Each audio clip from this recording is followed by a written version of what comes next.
Chapter 1. The Dead Man and His Two Women. It all began with a holiday feeling. When Maigret stepped off the train, half of the railway station at Antibes was bathed in sunlight so intense that the people coming and going were reduced to shadows. Shadows in straw hats and white trousers, carrying tennis rackets. The air was humming. There were palm trees and cactuses along the quayside, a strip of blue sea beyond the street lamps. Someone was running to meet him. Detective Chief Inspector Maigret, I believe I recognized you from a photo that was in the papers.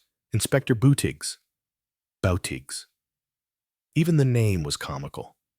Boutigs had already picked up Maigret's suitcases and was dragging them towards the subway.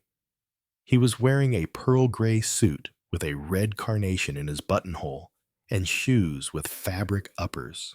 Is this your first visit to Antibes? Maigret mopped his brow and tried to keep up with his cicerone as he threaded his way between the groups of people, overtaking everyone.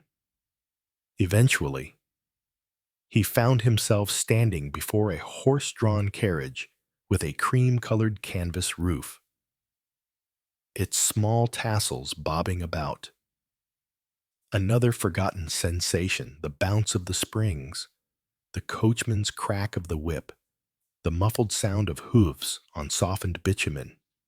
We'll go and have a drink first. No, I insist.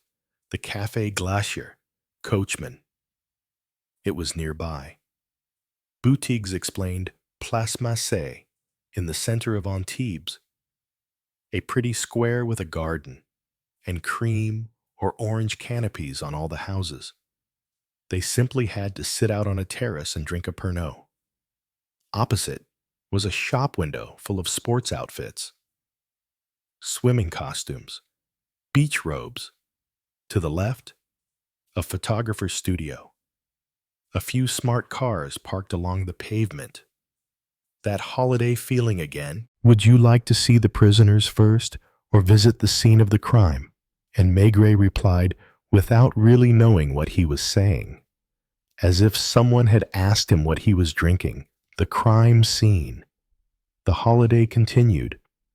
Maigret smoked a cigar that his colleague had offered him. The horse trotted along the promenade. To the right, villas hidden away among the pines. To the left, a few rocks. Then the blue of the sea dotted here and there with white sails. Have you got your bearings yet? Behind us is Antibes. Where we are is the start of Cap d'Antibes, which is nothing but villas, some very expensive villas at that. Maigret nodded, blissfully. His head was befuddled by all this sunshine, and he squinted at Boutigs' red flower. Boutigs, wasn't it? Yes, I'm a Niçois, or rather, I'm Nicene. In other words, pure Niçois. Niçois squared, cubed over here. Can you see that white villa, that one there? It wasn't intentional, but Maigret observed all this in disbelief. He just couldn't get into work mode, couldn't convince himself that he was here to investigate a crime. He had, however, received some very particular instructions. A man called Brown has been killed in Cap d'Antibes. It's all over the papers. Best if you avoid any dramas. Understood. During the war, Brown worked for military intelligence. Ditto. And here they were. The carriage drew to a halt. Boutigs took a small key from his pocket and opened the gate, then crunched along the gravel of the path. It's one of the least attractive villas on the Cape. However, it wasn't that bad either. The mimosas filled the air with a sickly scent. There were still a few golden oranges hanging on the miniature trees. Then there were some odd-looking flowers that Maigret didn't even know. The property opposite belongs to a Maharaja. He's probably in residence right now.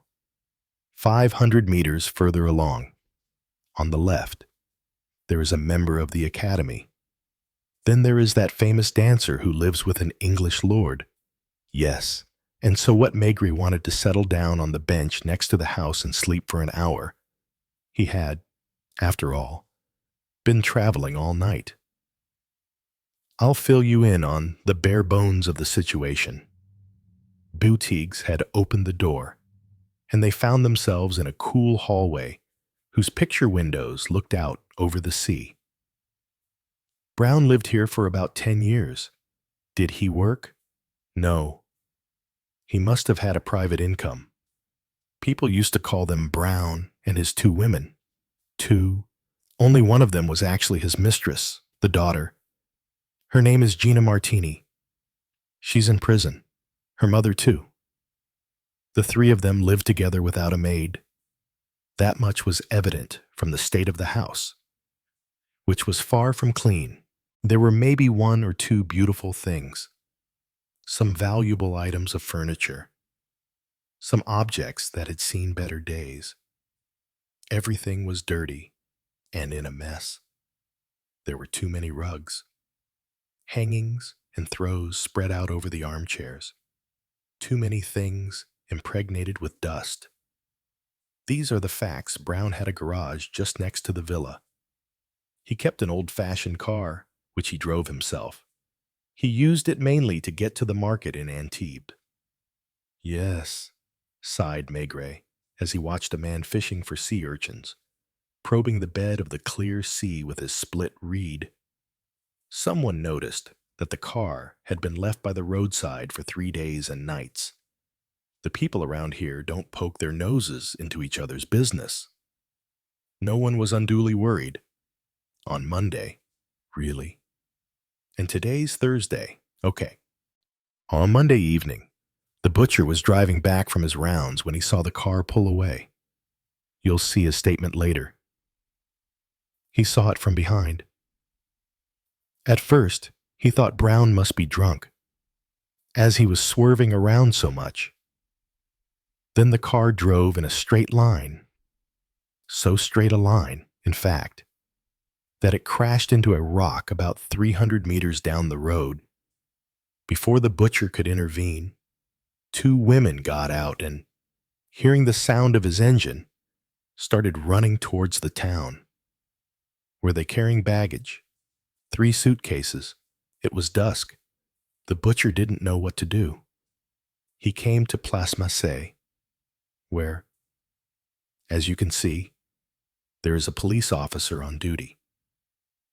The officer set off to look for the two women, and in the end he found them not heading for the station at Antibes, but rather the one at Gulf of Juan, 3 kilometers away, still carrying the 3 cases. They'd left one behind along the way.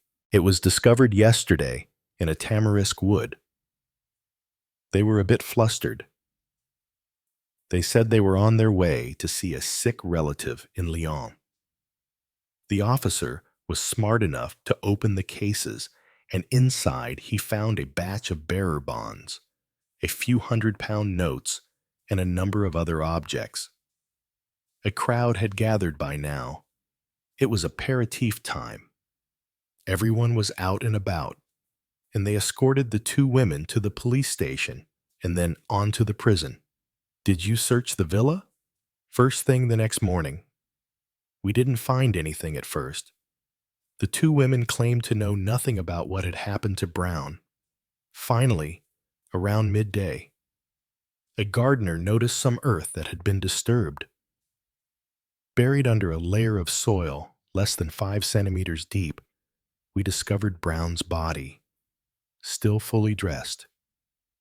And the two women, they changed their tune. They claimed that they had seen the car pull up 3 days earlier and that they were surprised that Brown hadn't parked it in the garage. He staggered across the garden. Gina swore at him through the window, thinking he was drunk. He fell on the front steps, dead, of course, as dead as can be. He had been stabbed from behind, right between the shoulder blades, and they kept him in the house for 3 days. Yes, and they couldn't provide a plausible explanation. They claimed that Brown had a horror of the police and the like. They buried him and made off with the money and the most valuable objects. I can understand the car being parked on the road for 3 days. Gina was not a good driver, and she was nervous about backing it into the garage. But here's the thing. Do you think there was blood inside the car? Not a drop. They swear that they cleaned it all up. Is that all? That's all. They were furious. They asked us to let them go. The horse whinnied outside. Maigret couldn't smoke his cigar to the end, but didn't dare throw it away. A whiskey, suggested Boutiques, spotting a drinks cabinet. It all seemed terribly undramatic. Maigret was trying in vain to take it all seriously. Was it because of the sun, the mimosas, the oranges, the fishermen looking for sea urchins in 3 meters of limpid water? Could you give me the keys to the house? Of course, once you take on the case officially. Maigret drained the glass of whiskey that was offered to him, looked at the record on the gramophone, fiddled with the buttons on a wireless. A voice emerged. Fully grown wheat, November. At that moment, he noticed a portrait hanging behind the radio set, which he took down to inspect more closely. Is that him? Yes. I've never seen him alive, but I recognize him. Maigret switched the wireless off with a hint of nervous excitation. Something had been sparked inside him. Interest. More than that, a confused feeling, and not a pleasant one. Up to that point, Brown had just been Brown, a stranger, almost certainly a foreigner, who had died in somewhat mysterious circumstances. No one had taken an interest in his thoughts and emotions when he was alive, or wondered what he had suffered. And now, looking at the portrait, Maigret was troubled, because he felt as if he knew this man, although not in the sense of having seen him before. No, he wasn't concerned about his features, the broad face of a man in good, indeed, robust, health, with thinning red hair, a pencil mustache, large, clear eyes, but there was something about his general bearing, his expression, that reminded Maigret of himself, that way of holding the shoulders slightly pulled in, that exaggeratedly calm gaze, that good-natured but ironic curl of the lips. This wasn't Brown the corpse. He was someone that the inspector wanted to know and who intrigued him. Another whiskey. It's not bad. Boutiques was enjoying himself. He was astonished when Maigret didn't respond to his quips, but continued to look around him with an absent air. Shall we offer the coachman one? No, let's go. You're not going to inspect the house? Another time. Oh, to be alone. Not to have his head buzzing with the sunshine. As they returned to town, he didn't speak, and only acknowledged Boutique's remarks with a nod of the head. The latter wondered what he had done to deserve this treatment from his companion. You'll see the old town. The prison is right next to the market. Morning's the best time. Which hotel? The coachman asked, turning round. Do you want one right in the center? Boutiques asked. Drop me here, I'll sort it out. There was a small, family-run, pension-style hotel, halfway between the Cap and the town. Are you not coming to the prison this evening? Tomorrow. I'll see. Want me to come and pick you up?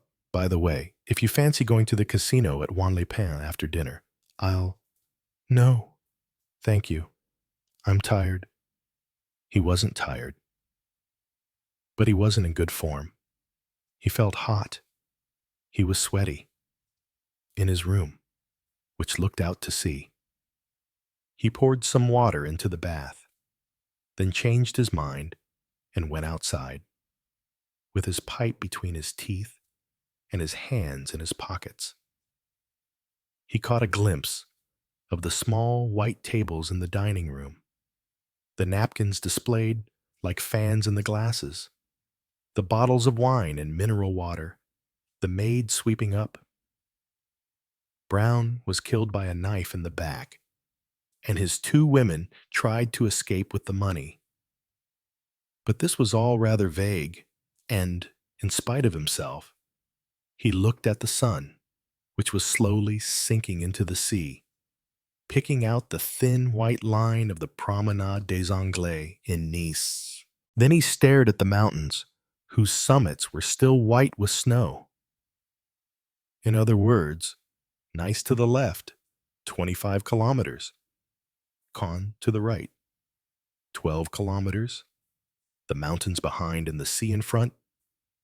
He was already constructing a world centered on the villa of Brown and his women, a world sticky with sunshine, the scent of mimosas and sickly sweet flowers, drunken flies, cars gliding over softened asphalt. He didn't have the strength to walk into the center of Antibes, just a kilometer away. He went back inside his hotel, the Hotel Bacon, and phoned the prison and asked to speak to the governor. The governor is on holiday. His deputy, he doesn't have one. There's just me here. All right. Then, have the two prisoners brought to the villa in 1 hour's time. The warder on the other end of the line must have caught the son himself, perhaps had a Pernod or two. He forgot to ask Maigret for his credentials. Okay, will you return them to us? And Maigret yawned, stretched, filled another pipe. But this pipe did not have the usual flavor. Brown was killed, and the two women. He set off on foot, walking slowly towards the villa. He passed the spot where the car had hit the rock. He almost laughed, for it was precisely the sort of accident that happened to novice drivers. A few zigzags before straightening up. Then, having achieved a straight line, finding it impossible to turn, the butcher appearing behind them in the semi-dark, the two women starting to run with their two heavy suitcases, abandoning one by the roadside. A limousine drove past, driven by a chauffeur. An Asian face in the back, no doubt the Maharaja. The sea was red and blue, with a hint of orange in between. The electric lights were coming on, still pale. Maigret was all alone in this huge panorama. He went up to the gate of the villa, like an owner returning home, turned the key in the lock, left the gate open, and ascended the front steps. The trees were full of birds. The door creaked, a sound that Brown must have been familiar with. On the threshold, Maigret tried to analyze the smell. Every house has its own smell. This one was based on a strong perfume, probably musk. Then the odor of stale cigars. He switched on the electric light, then went to the living room and sat down next to the wireless and the record player, in the seat where Brown must have sat. As it was the most worn chair. He was murdered, and the two women. The light was bad, but he spotted a standard lamp, which was plugged into an electric socket. It was covered by an enormous lampshade made of pink silk. When he turned on the lamp, the room came to life. During the war, he worked for military intelligence. That was well known. That is why the local papers, which he had read on the train, were making such a big deal out of it. The public loved the glamour and mystery of espionage. Hence the idiotic headlines such as an international affair, a second Kotiopov affair, a spy drama. Some journalists saw the hand of the Cheka, others the workings of the Secret Service. Maigret looked around and had the feeling that there was something missing, and he located it. What was creating the chill was a large picture window, behind which the night was turning stale. There was a curtain, so he closed it. There, a woman in this armchair, probably with a piece of sewing, and there it was a piece of embroidery on a small table. The other one in this corner, and in the corner there was a book, The Passions of Rudolph Valentino. All that is missing is Gina and her mother. He had to stare hard to make out the gentle wash of the water along the rocks of the coastline. Maigret looked at the portrait again, which bore the signature of a photographer in Nice. No dramas.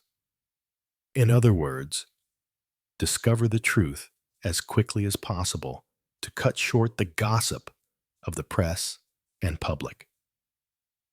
There were steps on the gravel in the garden. A bell with a very serious, very seductive ring sounded in the hall. Maigret went to the door and could make out the figure of a man in a kepi next to two female silhouettes. "You can go. I'll take charge of them. Come in, ladies." He appeared to be receiving them. He couldn't make out their features yet. On the other hand, he caught a strong scent of musk. "I hope you believe us now," came a rather strained voice. "Of course. Come in, then. Make yourselves comfortable." They entered into the light. The mother had a very lined face, plastered with a thick layer of makeup. She stood in the middle of the living room and looked around her, as if checking that nothing was missing. The other one was more suspicious. She observed Maigret, smoothed the folds of her dress, and attempted a smile that she intended to be alluring. "Is it true that they have brought you down from Paris, especially? Please, take your coats off. Make yourselves at home." They still didn't understand what was going on. It was as if they were strangers in their own house. They feared a trap. "We're going to have a bit of a chat. The three of us. Do you know something?" It was the girl who had spoken. The mother said sharply, "Be careful, Gina." In truth, Maigret was once again having great difficulty taking his role seriously. The older woman, despite her makeup, was a ghastly sight. As for the girl, with her full, almost too buxom figure squeezed into a dress of dark silk, she was a classic pseudo-femme fatale. And the smell, that musky odor that once more permeated the atmosphere of the room, it evoked a concierge's lodge in a small theater. Nothing dramatic, nothing mysterious. The mother doing her embroidery and keeping an eye on her daughter, and the girl reading the adventures of Valentino Maigret, who had returned to his seat in Brown's armchair. Watched them both with expressionless eyes, but was puzzled. How on earth did a fellow like Brown spend 10 years with these two women? 10 years, long days of unbroken sunshine, the scent of mimosa, with the constant swell of the immense blue sea beneath their windows, and 10 years of quiet, interminable evenings, barely disturbed by the murmur of waves on the shore, and the two women, the mother in her armchair, the girl next to the lamp with the pink silk lampshade. He mechanically played with the photo of this Brown, who had the impertinence to resemble him. Chapter 2. Tell me about Brown. What did he do in the evening? And Maigret, sitting with his legs crossed, looked on, bored, as the old woman displayed all her airs and graces. We rarely went out. Mostly, my daughter read while. Tell me about Brown. Somewhat ruffled, she let slip.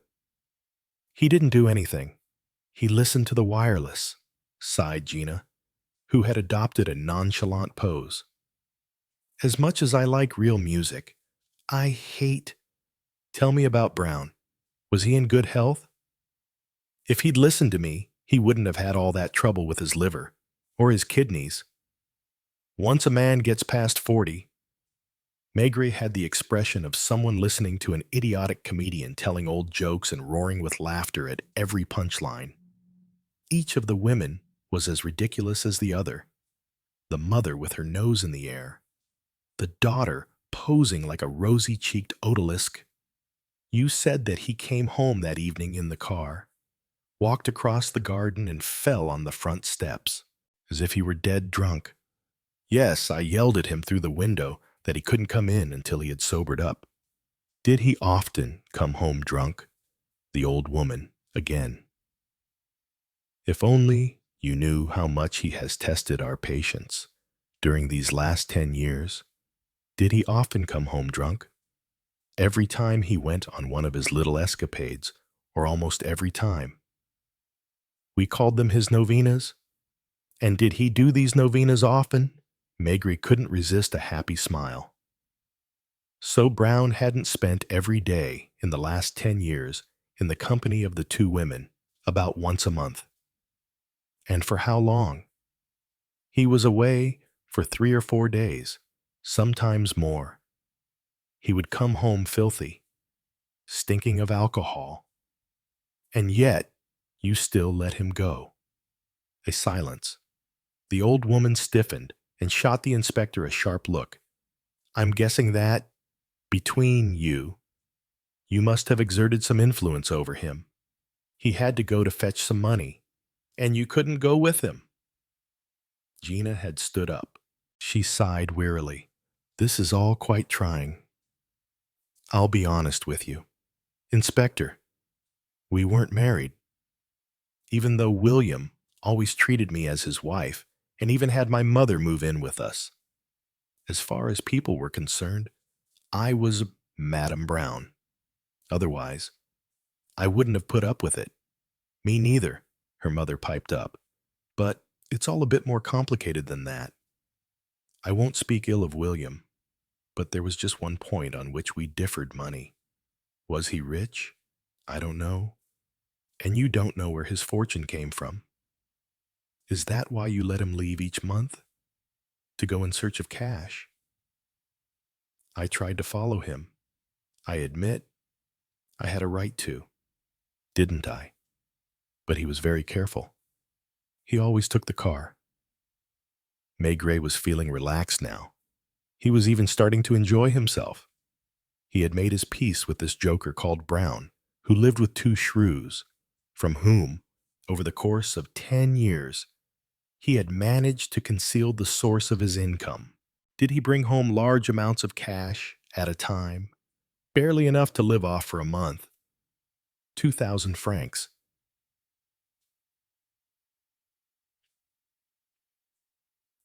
In the second half of the month, we had to tighten our belts. He had hit a nerve. Just the thought of it was enough to send them both into a rage. Indeed, once the funds started to run low, they must have watched William anxiously, wondering whether he was intending to go on a novena again. They could scarcely say to him, "So, are you not going off on one of your sprees?" They had to be more oblique. Maigret could see that clearly. So who held the purse strings? Mother, said Gina. Did she plan your meals? Of course, and she did the cooking, since we didn't have enough money to hire a servant. So that was the key to it. At the end of the month, they started serving Brown meager, inedible meals. And when he made a fuss, they replied, "That's all we can manage on the money we have left."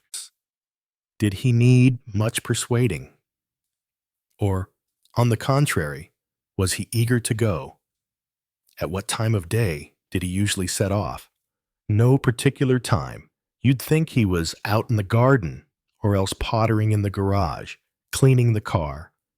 Then all of a sudden, you'd hear the car engine, and you tried to follow him in a taxi. I had one parked 100 meters from here for 3 days. But he managed to shake us off in the back streets of Antibes. However, I do know where he parked the car, in a garage in Cannes. He left it there the whole time when he was on one of his escapades. So he could have taken the train to Paris or anywhere. Maybe. Or maybe he stayed in the area. It would be surprising that no one ever bumped into him. Was he returning from a novena the day that he died? Yes. He'd been away for 7 days. Did you find any money on him? 2,000 francs, as usual. Do you want to know what I think? The old woman interjected. Well, I think William must have had a much bigger income. Maybe 4,000, maybe 5. He preferred to spend the rest of it himself. And he condemned us to live off a paltry sum. Maigret was blissfully ensconced in Brown's armchair. The more the interrogation proceeded, the wider his smile grew. Was he mean? Him. He was the finest of men. Just a moment. If you'll bear with me, I'd like to reconstruct the timetable of a typical day. Who would get up first? William? He would mostly sleep on the divan in the hall. We'd hear him moving around at the crack of dawn. I told him 100 times. Excuse me. Did he make the coffee? Yes. When we came down, around 10, there would be coffee on the stove, but it was cold. And Brown. He would be pottering in the garden or in the garage. Or else he would sit by the sea. Come market day, he would get the car out. Another thing I could never get him to do, wash before going out shopping. He would always have his nightshirt on under his jacket, his slippers, his hair in a mess. We would go into Antibes. He would wait outside the shops. Did he get dressed when he got home? Sometimes yes, sometimes no. He could sometimes go 4 or 5 days without washing. Where did you eat? In the kitchen. When you don't have a maid, you try not to get all the rooms dirty. And in the afternoon, good heavens, they had a siesta. Then, at around 5 o'clock, he would mope around the house in his slippers again. Lots of arguments. Almost none, though when you said anything to him, William had an insulting way of snubbing you. Maigret did not laugh. He was starting to develop a strong fellow feeling with this confounded Brown. So, he was killed. That could have happened while he was crossing the garden. However, as you found some blood in the car, why would we lie about it? Quite so. He was killed somewhere else. Or rather, wounded. And instead of taking himself to a doctor or to the police station, he came here to expire. Did you carry the body indoors? We couldn't leave it outside. Now, tell me why you did not inform the authorities. I'm sure you must have had an excellent reason. The old woman stood up straight, and insisted. Yes, Inspector, and I will explain that reason to you. You would have found out the truth one day, in any case. Brown had married before, in Australia. He is an Australian. His wife is still alive. She has always refused to divorce him. Who knows why? If we don't live in the finest villa on the Côte d'Azur, it's all because of her. Have you ever seen her? She has never left Australia. But she has arranged things so that her husband was placed under legal guardianship. So, for 10 years, we have been living with him, taking care of him, consoling him. Thanks to us, he has a bit of money put aside. So, if Madame Brown had learned about her husband's death, She would have had all his assets here seized. Exactly. We would have made all those sacrifices for nothing. And not just that. I am not entirely without resources of my own. My husband was in the army, and I still draw a small pension. A lot of the things here belong to me, but this woman has the law on her side, and she could simply have turned us out of our house. So you hesitated. You weighed up the pros and cons for 3 days, with the dead body presumably lying on the divan in the hall. 2 days? We buried him on the second day, the pair of you. Then you gathered up the most valuable items in the house, and so tell me, where did you intend to go? Anywhere Brussels? London? Had you driven the car? Before, Maigret asked Gina. Never, though I have started it up in the garage. A heroic undertaking. Then, it was almost like a dream. This departure, with the dead body in the garden, the 3 heavy suitcases, and the car swerving all over the place. Maigret was starting to feel sick of the atmosphere in here. The smell of musk, the reddish light filtering through the lampshade. Do you mind if I have a look round the house? They had regained their poise, their dignity. Perhaps they even felt a bit baffled, because the inspector was taking everything in his stride and seemed, deep down, to find these events perfectly normal. Please excuse the mess. And what mess wasn't the word for it. It was something far more sordid, a cross between a den, where animals live in their own stench, among leftover food and excrement, and a bourgeois interior, with all its preening pomposity. On a coat peg in the hall, there was an old overcoat that had belonged to William Brown. Maigret searched through its pockets, took out a worn pair of gloves, a key, a tin of cashews. He ate cashew lozenges when he had been drinking to disguise the smell on his breath.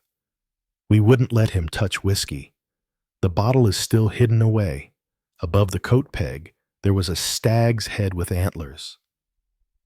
And further along, a rattan pedestal table with a silver platter for visitors' cards.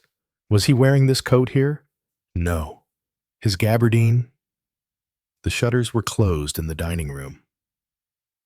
The room was used as little more than a shed, and Brown must have done some fishing, for there were lobster pots stacked on the floor. Then there was the kitchen, where the big stove had never been lit. The alcohol stove was the one that was used. Next to it stood 50 or 60 empty bottles, which had once contained mineral water. The water round here is too hard, and the stairs, covered with a threadbare carpet, were held in place by copper grips. You just had to follow the scent of musk to find Gina's bedroom. No bathroom, no toilet. Dresses thrown higgledy-piggledy on the bed, which was unmade. It was here that they had sorted through the clothes in order to take only the best ones. Maigret preferred to avoid the old woman's room. We had to leave in such a hurry. I am so ashamed to show you the house in such a state. I'll come back and see you later. Are we free? Let's just say you won't be going back to prison. At least not for the time being. But if you try to leave Antibes, we wouldn't dream of it. They saw him to the door. The old woman remembered her good manners. A cigar. Inspector. Gina went even further. Always best to keep such an influential man on side. You can take the whole box. William won't be smoking them. You couldn't make it up outside. Maigret felt almost giddy. He wanted to laugh and grit his teeth at the same time. Once outside the gate, he turned around and got quite a different view of the villa, stark white against the greenery. The moon was just at the angle of the roof, to the right. The shiny sea, the quivering mimosas. He had his gabardine under his arm, He walked back to the Hotel Bacon without thinking. Just vague images running through his head, some of them painful, some comic. Good old William. It was late. The dining room was empty, apart from a serving girl who was reading the paper. That was when he noticed that it wasn't his gabardine he had brought with him, but Brown's, filthy and stained with oil and grease. In the left pocket, there was a monkey wrench. In the right, a handful of change and a few small square coins made of copper and marked with a figure. They were tokens for fruit machines to be found on the counters of small bars. There were about 10 of them. "Hello, Inspector Boutiques here. Do you want me to pick you up from your hotel?" It was 9 in the morning. Maigret had opened his window and been dozing for 6 hours on and off, luxuriating in the knowledge that the Mediterranean was spread out before him. To do what? Don't you want to see the body? Yes. No. Maybe this afternoon. Ring me at lunchtime. He needed to wake up. In the light of morning, the events of the previous day no longer seemed real. The memory of the 2 women was more like a half-forgotten nightmare. They wouldn't be up yet. And if Brown had survived, he would be busy pottering in his garden or garage, all alone, unwashed, with a pot of cold coffee sitting on an unlit stove. As he was shaving, Maigret noticed the tokens on the mantelpiece. He had to make an effort to remember what part they played in the story. Brown went off on his novena and got killed, either before getting back into his car, or inside it, or while crossing the garden, or in the house. He had already shaved the soap off his left cheek when he murmured, "Brown can't have gone to any of the small bars in Antibes. I'd have heard about it. And besides, didn't Gina discover that he parked his car in Cannes a quarter of an hour later?" He was on the phone to the Cannes police. "Detective Chief Inspector Maigret, Police Judiciaire. Could you provide me with a list of bars with fruit machines? There aren't any now. They were banned 2 months ago by order of the prefect. You won't find any anywhere on the Côte d'Azur." He asked his landlady where he could find a taxi. Going where? Cannes. "Then you don't need a taxi. There's a very regular bus service, leaving from Place Massé." And so there was.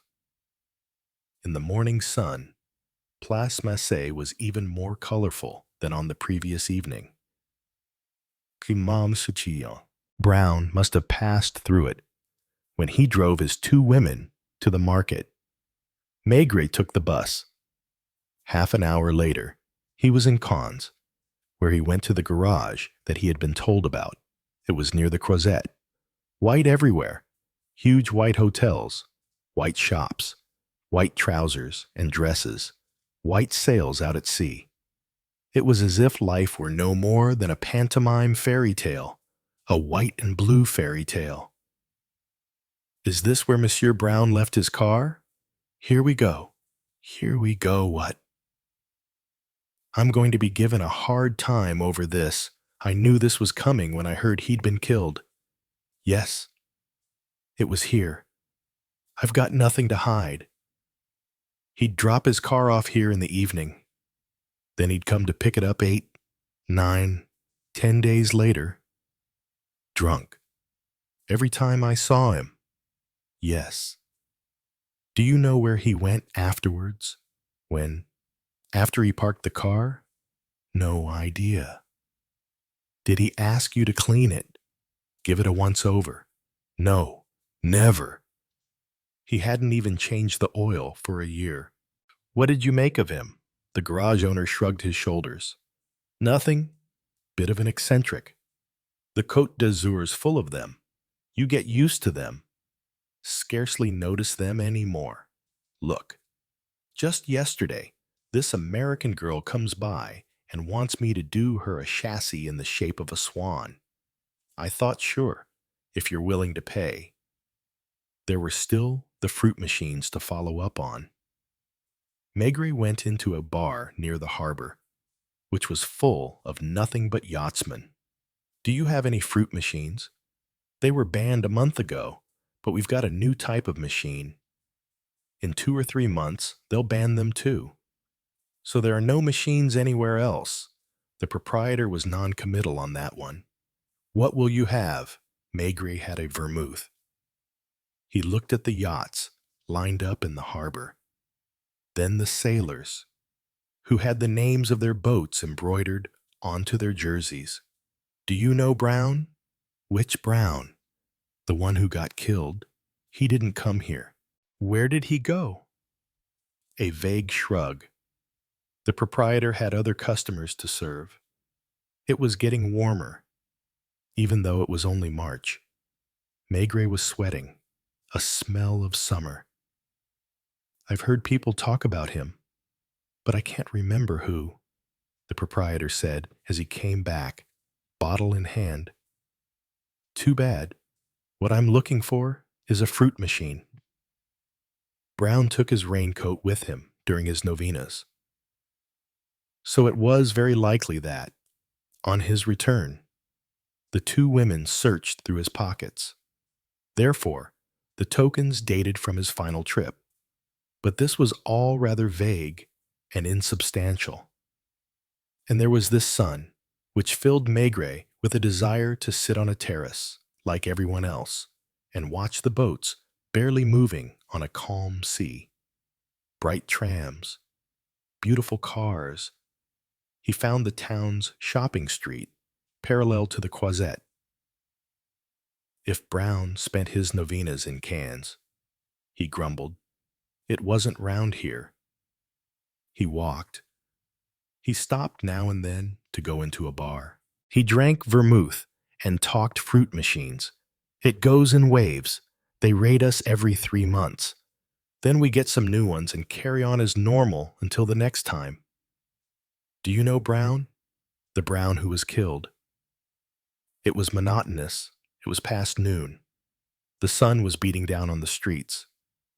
Maigret wanted to accost a policeman like a tourist out on the town and ask him, where's the party round here?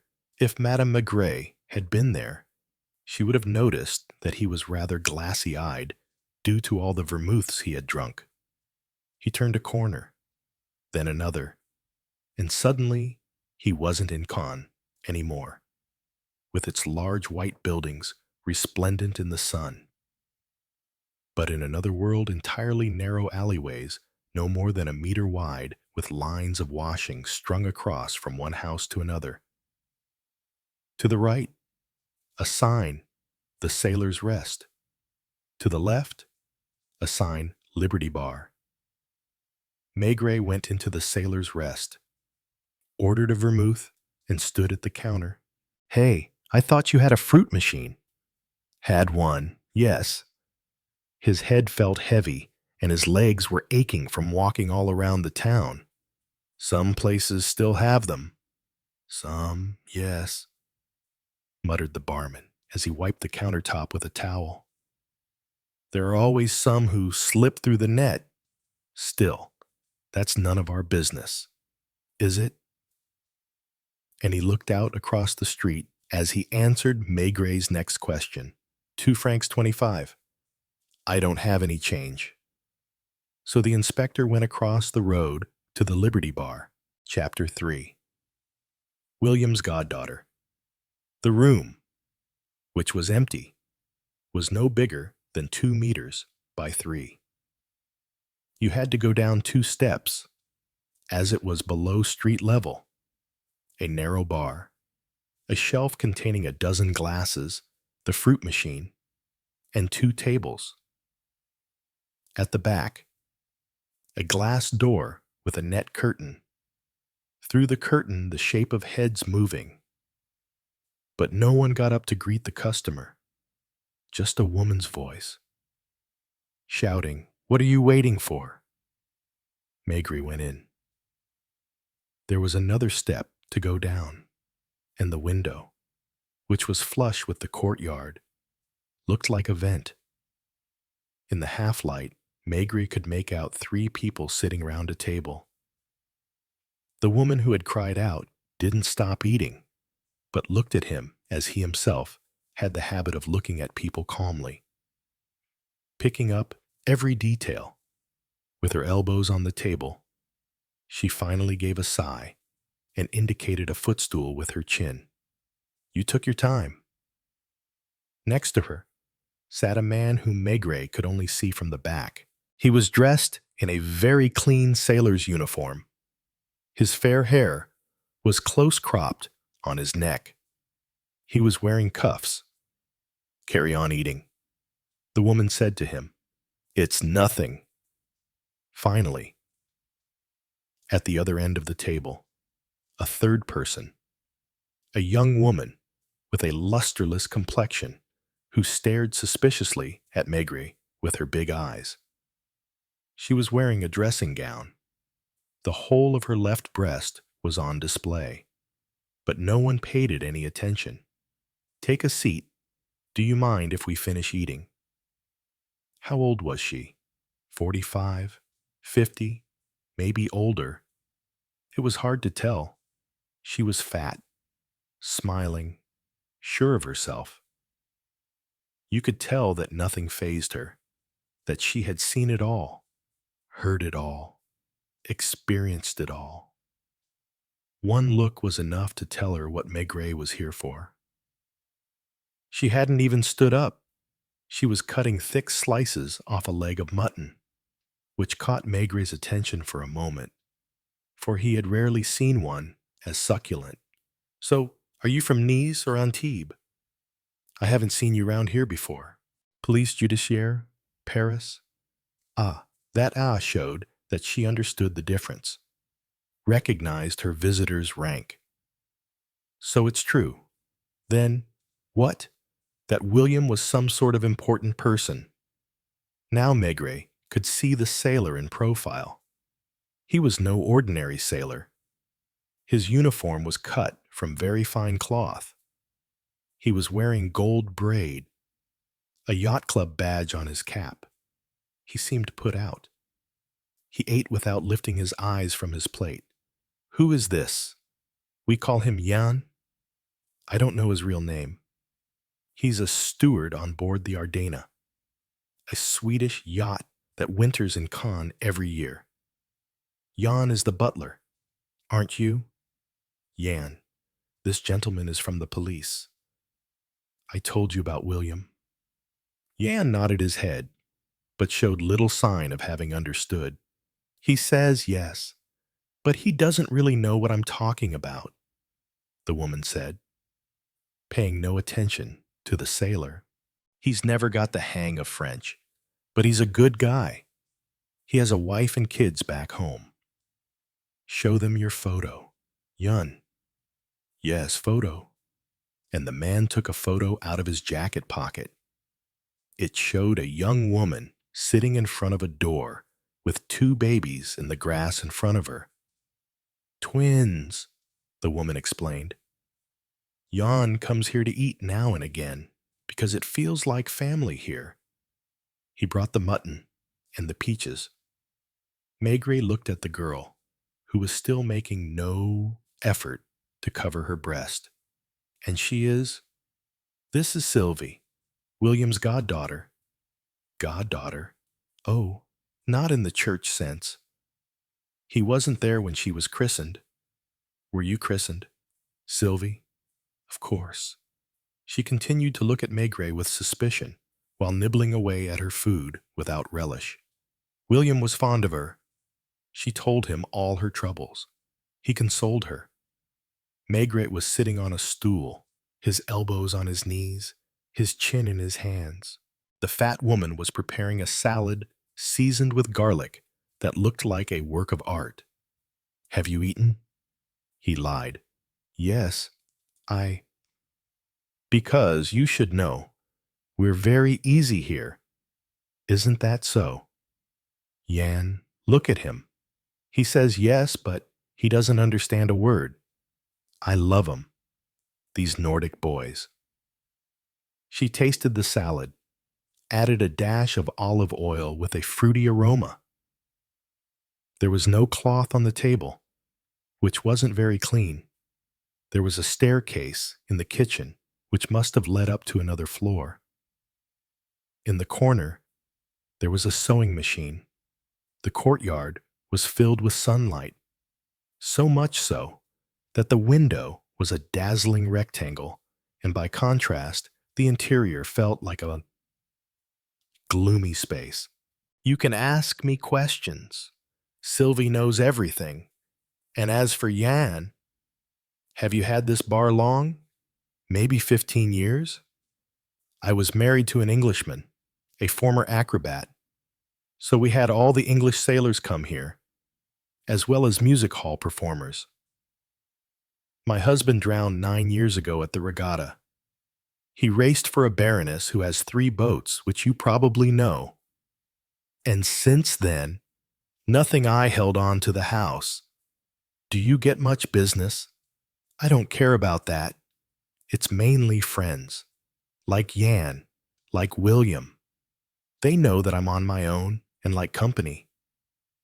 They come and share a bottle or else bring rockfish, a chicken, and I rustle something up." She topped up the glasses and noticed that Maigret didn't have anything to drink. "You should get the inspector a drink. Sylvie." Sylvie got up without a word and went to the bar. She was naked under her dressing gown. Her feet were bare in sandals. She brushed against Maigret as she passed without apologizing. While she was at the bar, the other woman murmured, "Don't mind her. She adored William. She's taking it very hard. Does she sleep here? Sometimes she does. Sometimes she doesn't. What does she do?" The woman gave Maigret a reproachful look. She seemed to be saying, "Do you, a detective chief inspector from the police judiciaire, need to ask that question?" She added immediately, "Oh, she's a quiet girl, not a bad bone in her body. Did William know?" That look again. Had she got Maigret wrong? Did he not understand anything? Did he need everything spelled out? Jan had finished eating. He was waiting to speak, but she read his thoughts. "Yes, you can go. Jan, are you coming this evening, if the owners go to the casino?" He got up, seemed unsure about the traditional niceties. But, as the woman offered him her forehead, he planted a mechanical kiss, blushing because of the presence of Maigret. He met Sylvie on her way back with a drink. "You're leaving." "Yes." And he kissed her in the same way, offered Maigret a strange salute, made a quick getaway, and literally dived into the street while adjusting his cap. That boy doesn't like going out on the town like most yacht sailors. He'd rather come here. She, too, had finished eating now. She made herself comfortable, both elbows on the table. "Could you pass the coffee?" "Sylvie." You could barely hear any sound from the street without that rectangle of light.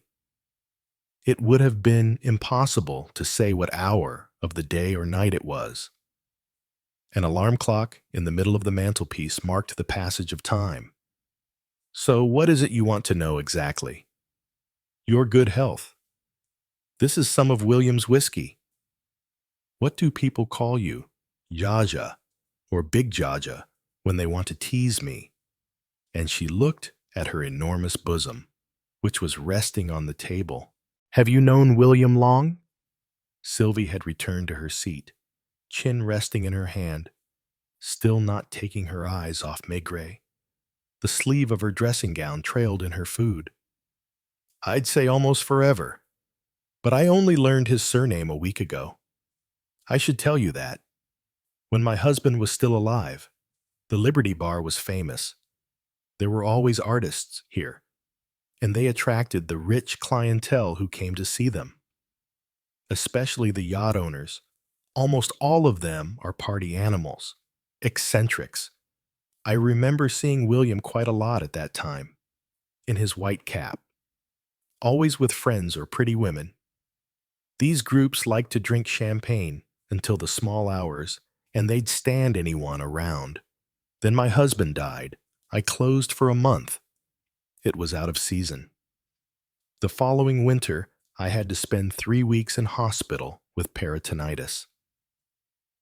Someone took advantage of the situation and opened a bar right on the harbor itself. Since then, it's been quiet. I don't even try to attract new customers. One day, I saw William again, and it was only then that I properly made his acquaintance. We got drunk together. We swapped stories. He slept on the divan because he couldn't even stand up. Was he still wearing a yachtsman's cap? No. He looked very different. He was a maudlin drinker. He got into the habit of coming to see me from time to time. Did you know where he lived? No. I wasn't going to interrogate him. And he never talked about his personal business. Did he stay here long? 3 or 4 days. He brought food with him. Or else he gave me money to go to the market. He said he didn't eat anywhere as well as he did here. And Maigret looked at the pink flesh of the mutton, the remains of the scented salad. It looked really tasty. Was Sylvie already with you? I should hope not. She is only 21. How did you meet her? And as Sylvie had an obstinate look on her face, Haja said to her, "The inspector knows the score. Okay. It was one evening when William was here. It was just the two of us in the bar. Sylvie came in with some gentlemen she had met, who knows where. Traveling salesmen or some such. They were already merry. They ordered some drinks. As for her, you could see straight away she was new to all this. She wanted to get them away before they got completely drunk. Foya. She didn't know what she was doing. And so the inevitable happened. In the end, they got so drunk that they didn't bother with her anymore and went off and left her here. She was crying. She admitted that she had just arrived from Paris for the season and that she didn't even have enough money to pay for a hotel room. She slept with me. She got into the habit of coming here. Basically, Maigret grumbled, everyone who comes in here gets into the same habit. And the old woman, beaming, replied, "What can I say? It's the Lord's own house. We're easy going here. We take each day as it comes." And she meant it. Her gaze descended slowly to the young woman's bust, and she sighed. A shame about her health. You can still see her ribs. William wanted to pay for her to have a month in a sanatorium, but she refused to go. Excuse me, did William and her? It was Sylvie herself who replied, angrily, "Never? It's not true." And Big Jaja explained as she sipped her coffee. He wasn't that sort of man, especially not with her. That's not to say that he didn't occasionally. With whom? Women. Just women he picked up here and there. But it didn't happen often. He wasn't that interested. What time did he leave you on Friday? Straight after lunch. It must have been 2 o'clock, like today. And he didn't say where he was going. He never spoke about that. Was Sylvie here? She left 5 minutes before him. To go where? Maigret asked the girl herself. And she, still suspicious, replied, "What's it to you? To the harbor. Is that where?" There and other places. Was there anyone else in the bar? No one. It was a hot day. I had a nap on the chair for an hour.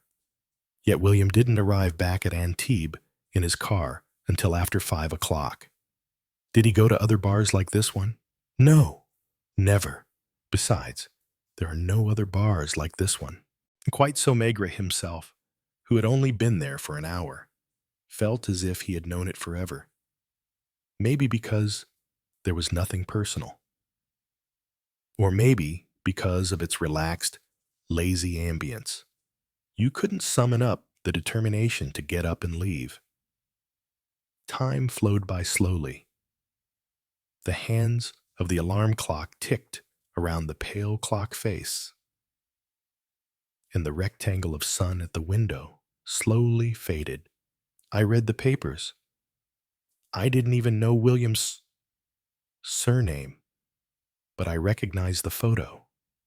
We cried, Sylvie and me. What on earth was he doing with those two women? In our situation, you shouldn't get involved in things like that, should you? I expected the police to turn up at any time. When you came out of the bar across the road, I thought this might be it. She spoke slowly. She topped up the drinks. She drank her alcohol in small mouthfuls.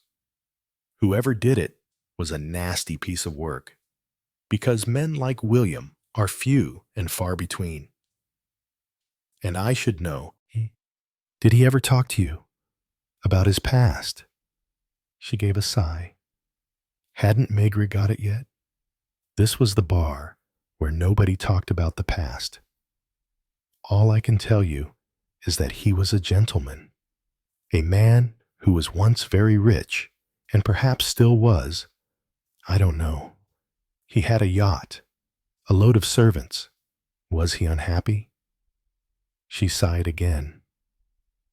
Can't you understand? You've seen Jan. Is he unhappy? But it's still not the same thing. Am I unhappy? It doesn't mean that we don't have a drink and talk aimlessly and feel a need to cry. Sylvie gave her a censorious look. Of course, she had only been drinking coffee, while Big Jaja was already on her third glass. I'm glad you came, because now I can be shot of it. Nothing to hide, nothing to reproach myself about. Although with the police, you know it's not that simple. If it had been the Cannes police, I'm sure they'd have had me locked. Was William a big spender? Was she exasperated at her inability to make him understand how it was? He spent money, but he didn't. He gave us cash to buy things to eat and drink. Sometimes he paid the gas or electricity bill. Or else he gave Sylvie 100 francs to buy some stockings. Maigret was hungry, and there was that delicious leg of mutton just a few centimeters from his nostrils. There were 2 slices lying on the dish. He picked one up with his fingers and ate it as he spoke, as if he too were now one of the regulars. Did Sylvie bring her clients back here? No, never. That would have got us closed down. There are plenty of hotels in Cannes for that sort of thing. Looking Maigret in the eye, she added, Do you believe it was his women who? At the same moment, she turned her head away. Sylvie stood up so as to see through the net curtain over the door. The outside door had been opened. Someone walked across the bar, pushed open the other door, and stopped. Surprised, when he saw a new face, Sylvie had got up. Jaja, looking a little pink in the cheeks, said to the new arrival, Come in, this is the police inspector who is in charge of William's case. And to Maigret, a friend, Joseph, he's a waiter at the casino. That was evident from the white shirt front and the knot of black tie that Joseph wore under a gray suit and his polished shoes. I'll come back, he said. No, come in. He didn't look too sure.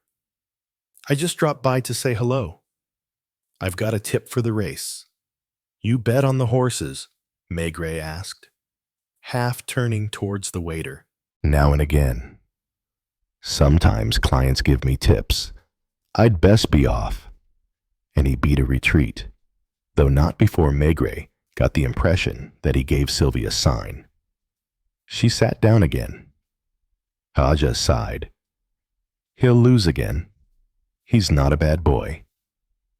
I have to get dressed, said Sylvie, as she stood up and noticed that most of her body was exposed by her gaping dressing gown, quite innocently, as if it were the most natural thing in the world. She went upstairs to the mezzanine, where she could be heard coming and going. Maigret got the impression that Jaja was listening to her.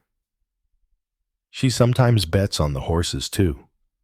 She's the one who has lost the most with William's death.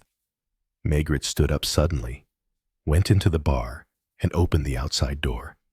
But he was too late. Joseph was walking away briskly, without turning round. Just then, a window opened. What's got into you? Nothing. Just a thought. Another drink. You know, if you like the mutton. Sylvie was coming back down already. She was transformed. Now, unrecognizable in a navy blue tailored suit, which made her look younger. Under her white silk blouse, her small trembling breasts were quite alluring, even though Maigret had already seen a fair bit of them. The skirt was tight over her narrow waist and taut buttocks.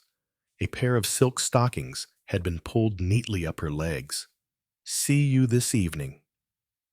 She too kissed Jaja on the forehead, then turned to Maigret and hesitated.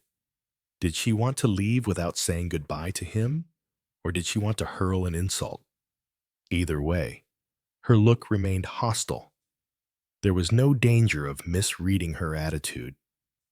Good day. I presume you have no further need of me? She held herself quite tense. She waited a moment, then set off with a determined step. Jaja laughed as she refilled the glasses. Pay no attention. These girls don't have much sense. Would you like a plate so you can try some of my salad? The empty bar, with its solitary front window looking out onto the street. Upstairs, above the spiral staircase. The mezzanine, no doubt in a mess. The basement window in the courtyard, where the sun was slowly passing over. A strange world, at the center of which Maigret found himself settled in front of the remains of a fragrant salad in the company of a large woman who seemed to be propped up on her ample bosom, and who sighed, "When I was her age, we did things differently." She didn't need to explain further. He could imagine it quite well. Somewhere in the vicinity of Port Saint-Denis or Montmartre, in a gaudy silk dress, supervised through the windows of some bar by a constant companion. These days, she had had a glass or two too many. Her eyes welled up as she looked at Maigret. Her childlike mouth formed a pout that seemed to indicate impending tears. You remind me of William. That's where he sat. He too put his pipe down next to his plate when he ate. He had your shoulders. Do you know you look like him? She managed to wipe her eyes without crying. Chapter 4. The Gentian. It was that ambiguous rose-tinted hour when the sultriness of the setting sun dissipates in the coolness of the approaching night. Maigret left the Liberty Bar, like someone leaving a house of ill-repute hands deep in pockets.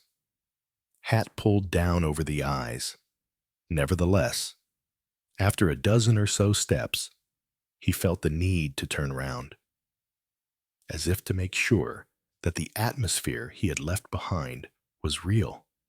The bar was real enough, squeezed in between two houses, with its narrow street front painted a hideous brown and the letters of its sign in yellow. Inside the window, there was a vase of flowers, and next to it, a sleeping cat.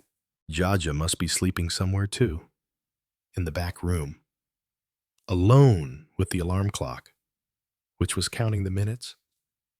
At the end of the narrow street, normal life resumed shops, people dressed in everyday clothes, cars, a tram, a policeman. Then, to the right, the Croisette, which at this time of day looked like one of those watercolor adverts that the Cannes tourist office puts out in luxury magazines. It was a mild, pleasant evening. People walking, in no hurry. Cars gliding by without a sound, as if they didn't have an engine, and all those light yachts in the harbor. Maigret felt tired and sluggish, and yet he had no desire to return to Antibes. He walked around aimlessly, stopping for no particular reason, heading off again in no particular direction, as if he had left the conscious part of himself behind in Jaja's lair, next to the cluttered table where, at lunchtime, a prim Swedish steward had sat facing Sylvie and her bare breasts.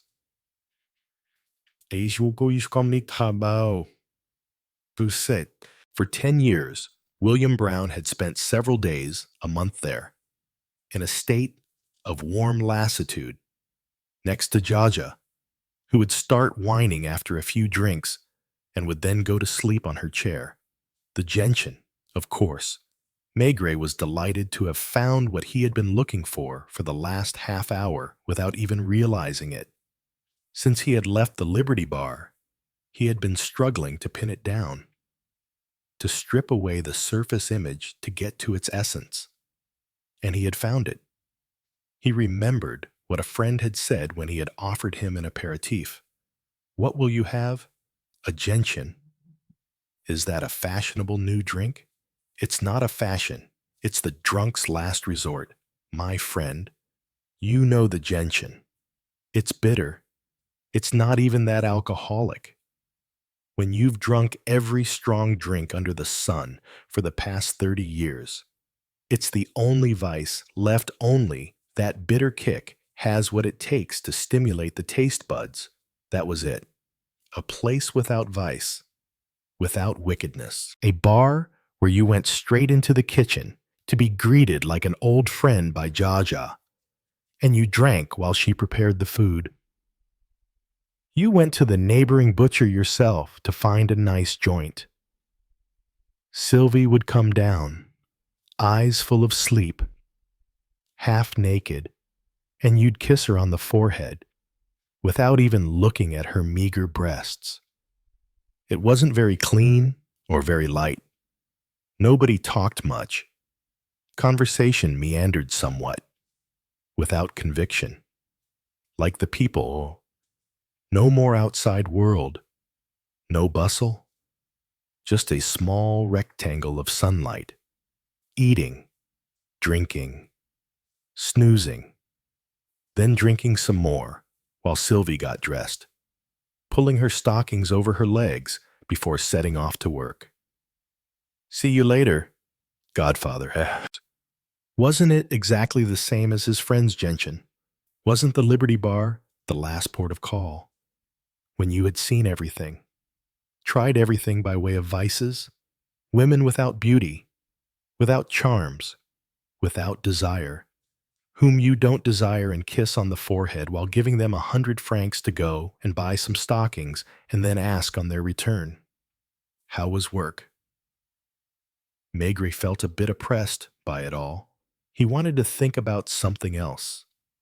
He had stopped before the harbor, where a light mist was starting to spread out a few centimeters above the surface of the water.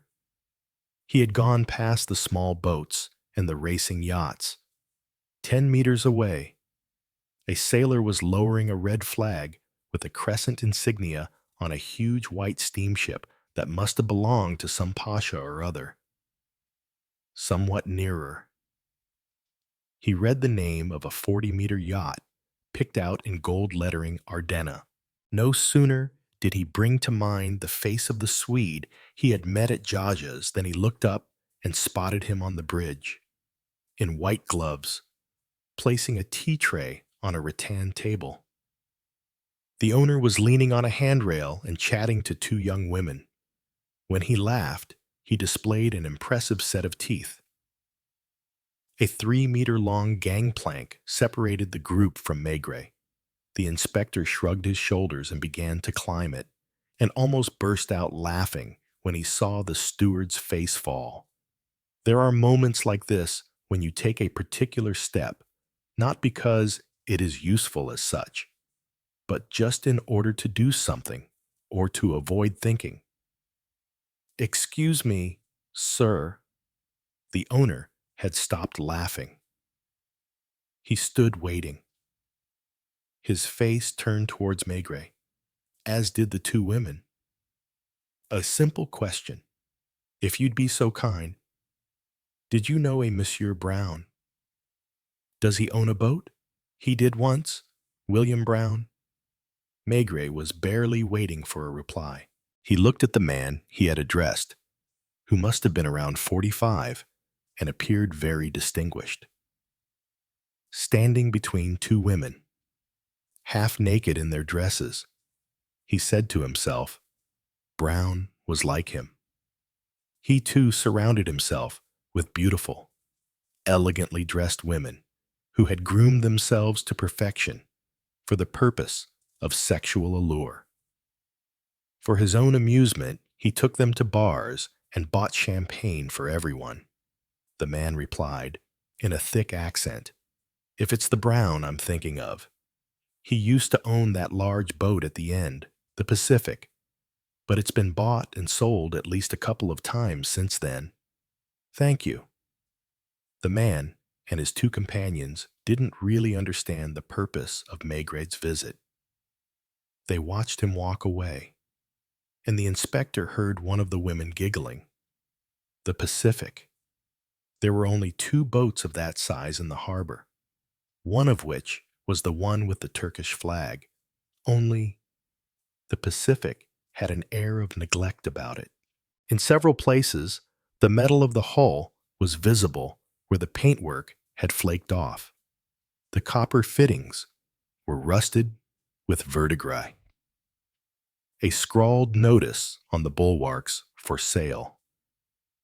It was that time of day when the yacht sailors, all scrubbed up and in smart uniforms, were heading off into town in groups, like soldiers. When Maigret walked back past the Ardennes, he could feel the 3 pairs of eyes on him, and he suspected that the steward was scrutinizing him from some nook or cranny in the bridge. The streets were lit up. Maigret had a bit of difficulty finding the garage again, where he had one last matter to clear up. What time did Brown come by on Friday to collect his car? They had to ask the mechanic. A few minutes before 5. In other words, he had just enough time to drive straight back to Cap d'Antibes. Was he alone? Was there anyone waiting for him outside? And are you sure he wasn't wounded? William Brown had left the Liberty Bar around 2 o'clock. What did he do in those 3 hours? There was no need for Maigret to stay in Cannes any longer. He waited for the bus, settled himself in a corner, and let his gaze drift over the procession of car headlights streaming along the main road. The first person he saw as he got off the bus at Place Massé was Inspector Boutigs, who was sitting on the terrace of the Café Glacier and who jumped to his feet. "We've been looking for you since morning." "Take a seat." "What will you have?" "Waiter 2 Pernod's." "Not for me, a gentian," said Maigret, who wanted to find out for himself what that beverage tasted like. "I asked the taxi drivers first of all. Since none of them had picked you up, I checked out the bus drivers. That's how I know you went to Cannes." He was talking quickly, heatedly, in spite of himself. Maigret looked at him with round eyes, but that didn't stop the little inspector from plowing on. "There are only 5 or 6 restaurants where you can get a decent meal. I phoned each of them. Where on earth did you have lunch?" Boutigs would have been very surprised if Maigret had told him the truth. If he had told him about the mutton and the garlic salad in Jaja's kitchen, and the small glasses, and Sylvie. The examining magistrate doesn't want to do anything without consulting you. Plus, there's news. The son has arrived. Whose son? And Maigret gave a grimace, because he had just drunk a mouthful of gentian. Brown's son. He was in Amsterdam when Brown has a son. More than one, by his real wife, who lives in Australia. One of them is in Europe, taking care of the wool. The wool. Right at this moment, Boutiques must have had a dim opinion of Maigret, but the latter was still in the Liberty Bar. More precisely, he was remembering the waiter who bet on the horses and to whom Sylvie had spoken through the window. Yet, the Browns have one of the biggest businesses in Australia. They raise sheep and export the wool to Europe. One of the sons oversees the ranches. Another, based in Sydney, takes care of the exports. The third, in Europe, travels from port to port, depending on whether the wool is destined for Liverpool, Le Havre, or Hamburg. He's the one who... And what did he have to say? That his father should be buried as soon as possible, and that he would pay. He has a very busy schedule. He has to catch a plane tomorrow evening. Is he in Antibes? Actually, in Juan-les-Pins. He wanted a luxury hotel, with a suite solely for his use. It seems he needed a telephone link throughout the night to Nice, so that he could call Antwerp, Amsterdam, or who knows where else. Has he visited the villa? I suggested that to him. He refused. So what has he done? Then, he has seen the magistrate. That's all. He insisted that everything should expedited, and he asked how much. How much what? How much it would cost. Maigret scanned Place Massé with an absent air. Boutiques went on. The magistrate has been waiting for you at his office the whole afternoon. He can hardly refuse the request for a burial now that the post-mortem has been completed. Brown's son phoned 3 times, and in the end, he was told that the funeral could go ahead first thing tomorrow morning. First thing. Yes, to avoid the crowds. That's why I was looking for you. They are going to close the coffin tonight. So if you want to see Brown before they... No. Maigret really didn't want to see the body. He felt he knew William Brown well enough without it. The terrace was full of people. Boutiques noticed that several tables were observing them, a fact that didn't exactly displease him. Nevertheless, he murmured, "Let's keep our voices down. Where will they bury him?" At Antibes Cemetery. The hearse will be at the mortuary at 7 o'clock in the morning. I just have to confirm it officially with Brown's son. And the 2 women, we haven't decided. It's possible the son might prefer. What hotel did you say he was in? The Provençal. Do you want to see him? Until tomorrow, said Maigret. I suppose you will be at the funeral. He was in a strange mood. At once joyful and macabre, he got a taxi to the Provençal, where he was met by a doorman, then another employee in a braided uniform, then finally by a thin young man in black, lurking behind a desk. Monsieur Brown, I will see if he is available. Would you care to tell me your name? Bells ringing. The porter coming and going.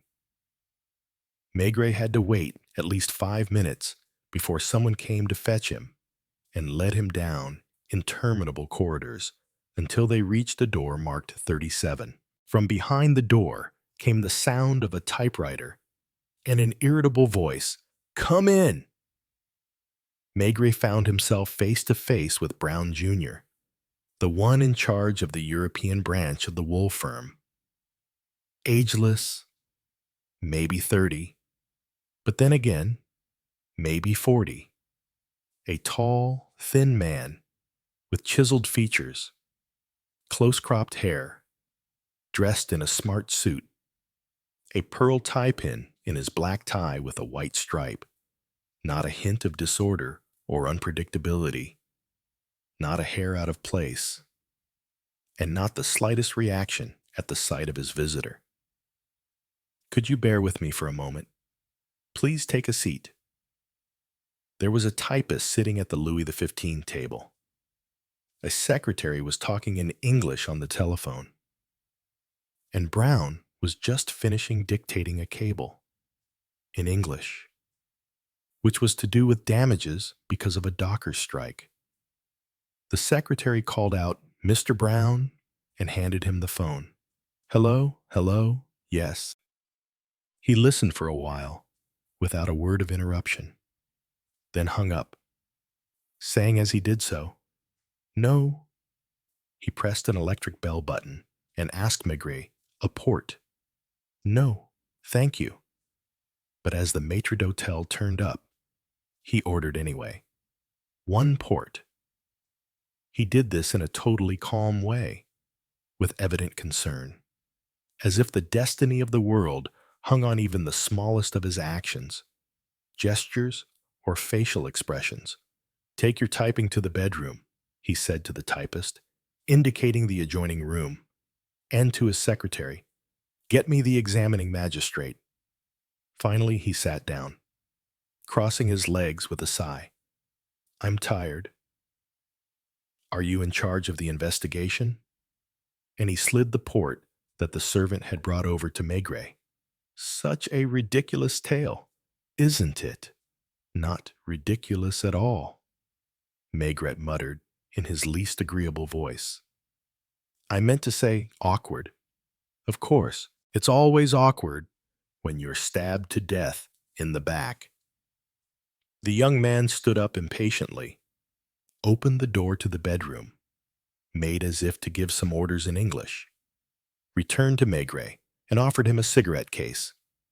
"No, thank you. I'm a pipe man." The man picked up a tin of English tobacco from a pedestal table. "I smoke shag," said Maigret, taking a packet from his pocket. Brown prowled around the room with long strides. "I take it you know that my father led a very scandalous life. He had a mistress, and more besides, much more you need to know this. Otherwise, you run the risk of making, how do you say, a gaffe." He was interrupted by the telephone. The secretary ran over and replied this time in German, while Brown shook his head at him. And since the secretary was having trouble getting off the phone, the young man went and took the receiver from his hands and hung up. "My father came to France a long time ago, without my mother, and he almost ruined us." Brown didn't stay put. As he was talking, he had closed the door of the bedroom on his secretary. He tapped the glass of port with his finger. "You're not drinking." "No, thank you." He shrugged his shoulders impatiently. "We appointed a legal guardian. My mother was very unhappy. She worked so hard."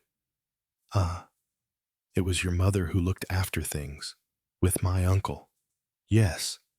"Your mother's brother, I'm assuming." "Yes. My father had lost all dignity." "Yes, dignity. So the least said the better. Do you understand?" Maigret had never taken his eyes off him, and that seemed to upset the young man, especially as this heavy gaze was impossible to decipher. Perhaps it was meant to convey nothing. On the other hand, perhaps it was terribly threatening. "One question. Monsieur Brown, Monsieur Harry Brown, as I see from your luggage labels, where were you last Wednesday?" Brown walked the length of the room twice before he replied, "What are you implying?" "I'm not implying anything. I'm simply asking you where you were." "Is it important?" "Maybe it is. Maybe it isn't. I was in Marseille because of the arrival of the Glasgow A ship carrying wool from home, which is now in Amsterdam, unable to unload because of the dockers' strike. You didn't see your father. I didn't. Another question. The last. Who paid your father's allowance, and how much was it? Me 5,000 francs a month. Do you want to reveal that to the papers? The sound of the typewriter could still be heard the bell at the end of each line. The shunt of the carriage returned. Maigret stood up and picked up his hat. Thank you. That's it. That's it. Thank you. The telephone rang again, but the young man showed no sign of answering it. He merely watched, as if incredulous, as Maigret made for the door. Then, in desperation, he grabbed an envelope from the table. I have something here for the police welfare fund. Maigret was already in the corridor. A little later, he was descending the sumptuous staircase, crossing the lobby, preceded by a liveried flunky. At 9 o'clock, he dined alone in the dining room of the Hotel Bacon while flicking through the telephone directory. He asked for 3 cans numbers in quick succession. Only the third one got a reply. Yes, it's next to.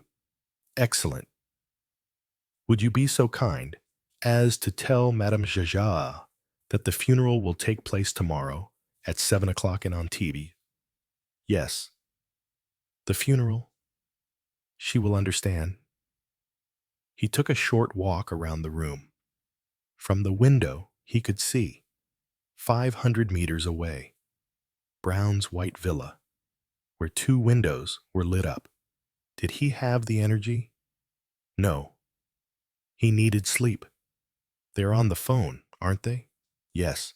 Inspector, do you want me to call them a sweet little maid in a white bonnet who was scurrying round the room like a mouse? Sir, I have one of the ladies on the line. Maigret took the receiver. Hello? It's the inspector here. Yes. I wasn't able to come and see you. The funeral is at 7 tomorrow morning. What's that? No, not this evening. I have work to do. Good night, madame. It must have best been the mother Maigret. No doubt she was running madly to announce the news to her daughter. Then they would both be discussing what they had to do. The landlady of the Hotel Bacon came into the room, smiling blandly. Did you enjoy the bouillabaisse? I made it especially for you. Since you... The bouillabaisse. Maigret searched his memory. Ah, yes, excellent. Very fine, he forced himself to say, with a polite smile. But he couldn't remember it. It was lost in the fog of useless things, stashed higgledy-piggledy alongside boutiques, the bus, the garage.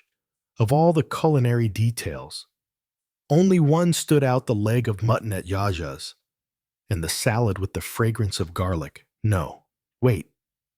There was another one, the sweet smell of the port that he didn't drink at the Provençal, which mingled with the sickly scent of Brown's aftershave.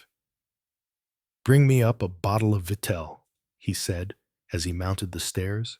Chapter 5. The Funeral of William Brown. The sun was already intoxicating, and although all the shutters were closed and the pavements deserted in the town streets, the market was starting to come to life. It was the light and carefree sort of life of people who get up early and have time to fill and spend it whining in French and Italian rather than bustling about. The yellow facade of the town hall with its double front steps stood right in the middle of the market. The mortuary was in the basement. It was there, at 10 minutes to 7, that a hearse drew up, completely black and incongruous in the middle of the flowers and vegetables. Maigret arrived at almost the same time and saw Boutiques arriving in haste, with his waistcoat unbuttoned, having only got out of bed 10 minutes earlier. We've got time for a quick drink. There's no one here yet. And he went into a small bar and ordered a rum. It's been really complicated, you know. The son forgot to tell us how much he wanted to spend on the coffin. I phoned him yesterday evening. He said he didn't care about the price as long as it was of good quality. But there wasn't a solid oak coffin in the whole of Antibes. We had to bring one in from Cannes at 11 o'clock last night. Then there was the ceremony to think about. Should it be a church ceremony or not? I phoned the Provençal, and they told me Brown had already gone to bed. I did my best, as you can see. He pointed to a church 100 meters away across the market square, whose door was draped in black. Maigret didn't want to say anything, but he had got the impression that Brown Jr. was a Protestant rather than a Catholic. The bar was on the corner of a small street and had a door on each side. Just as Maigret and Boutiques were leaving by one door, a man entered by the other, and the inspector caught his eye. It was Joseph, the waiter from Cannes, who was in two minds whether to wave or not, and in the end settled on a half-hearted gesture. Maigret assumed that Joseph had brought Jaja and Sylvie from Cannes. He was right. They were walking in front of him, heading towards the hearse. Jaja was out of breath already, and Sylvie, who seemed anxious not to arrive late, was tugging her along. Sylvie was wearing her little blue suit that made her look like a smart young woman. As for Jaja, she was unused to walking. Maybe her feet were hurting, or her legs were swollen. She was dressed in very shiny black silk. They must have both had to get up around 5 in the morning to catch the first bus. An unprecedented event, no doubt. At the Liberty Bar, Boutiques asked him, "Who are they?" "I don't know," Maigret replied vaguely, but at that moment, the two women stopped and turned around, as they had reached the hearse. And when Jaja spotted Maigret, she dashed over to him. "We're not late, are we? Where is he?" Sylvie had rings round her eyes and was still giving Maigret an unfriendly look. "Did Joseph come with you?" She was about to lie. "Who told you that?" Boutiques was standing some distance away. Maigret spotted a taxi which, unable to cross the square because of the crowded market, had stopped at the corner of a street. The two women who got out were an amazing sight, for they were in full mourning regalia, with crepe veils almost brushing the ground. It was so unexpected. In the sunshine, amid the buzz of joyous life, Maigret murmured to Jaja, "Allow me." Boutiques was troubled.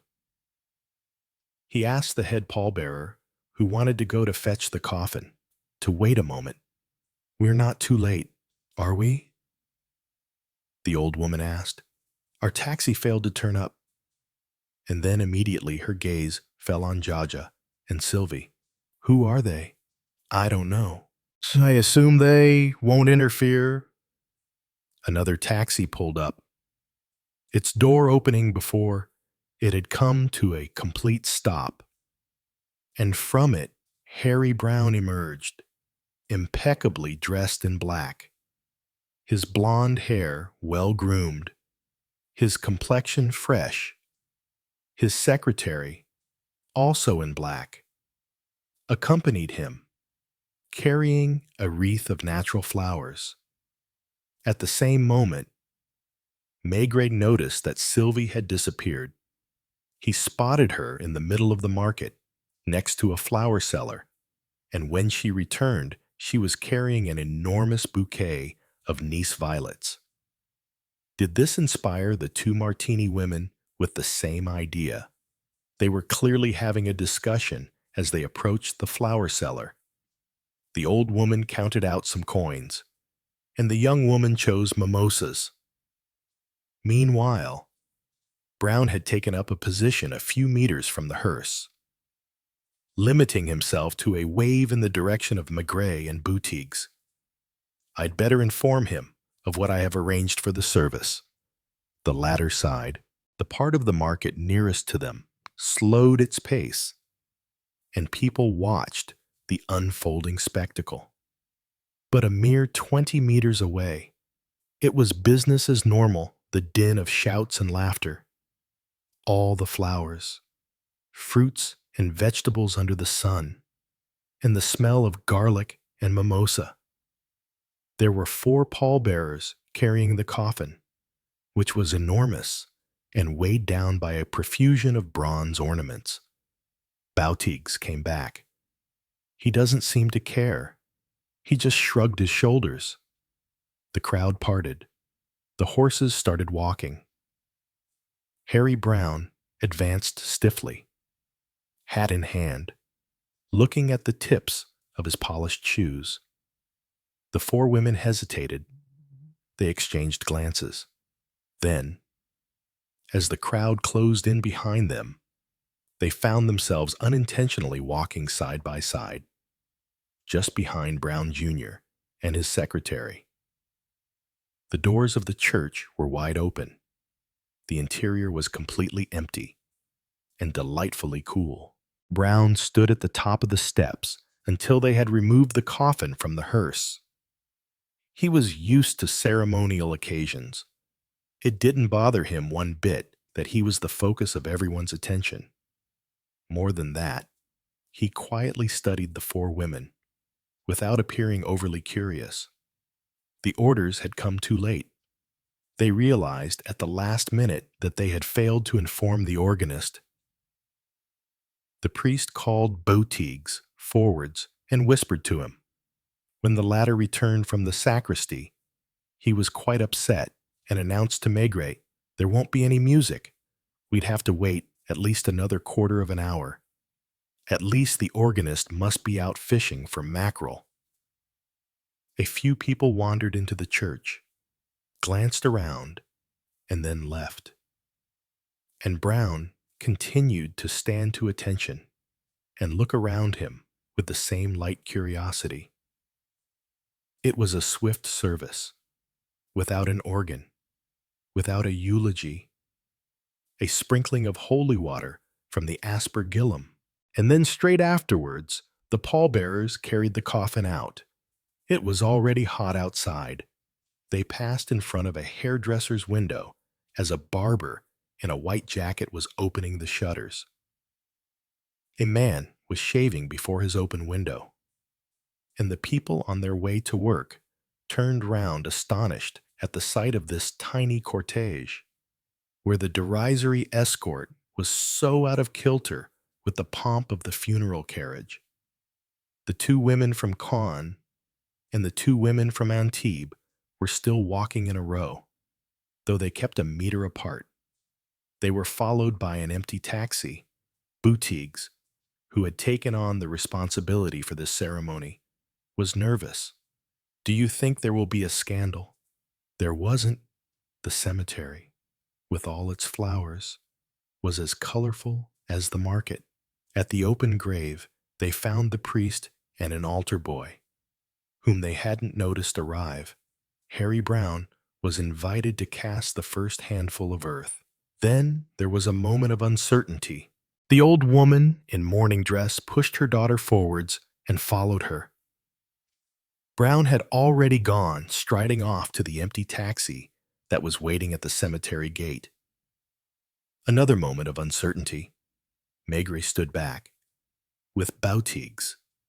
Jaja and Sylvie didn't dare leave without saying goodbye to him. Only the women in mourning got there before them. That was his son, wasn't it? I suppose he'll want to come to the villa. Perhaps, I don't know. But they had eyes only for Jaja and Sylvie. They alone grabbed their attention. Where are they from? People like that shouldn't be allowed. There were birds singing in all the trees. The gravediggers shoveled the earth into the grave in a regular rhythm. And, as it filled up, the sound became more muffled. They had placed the wreath and the 2 bouquets on the neighboring grave while they worked.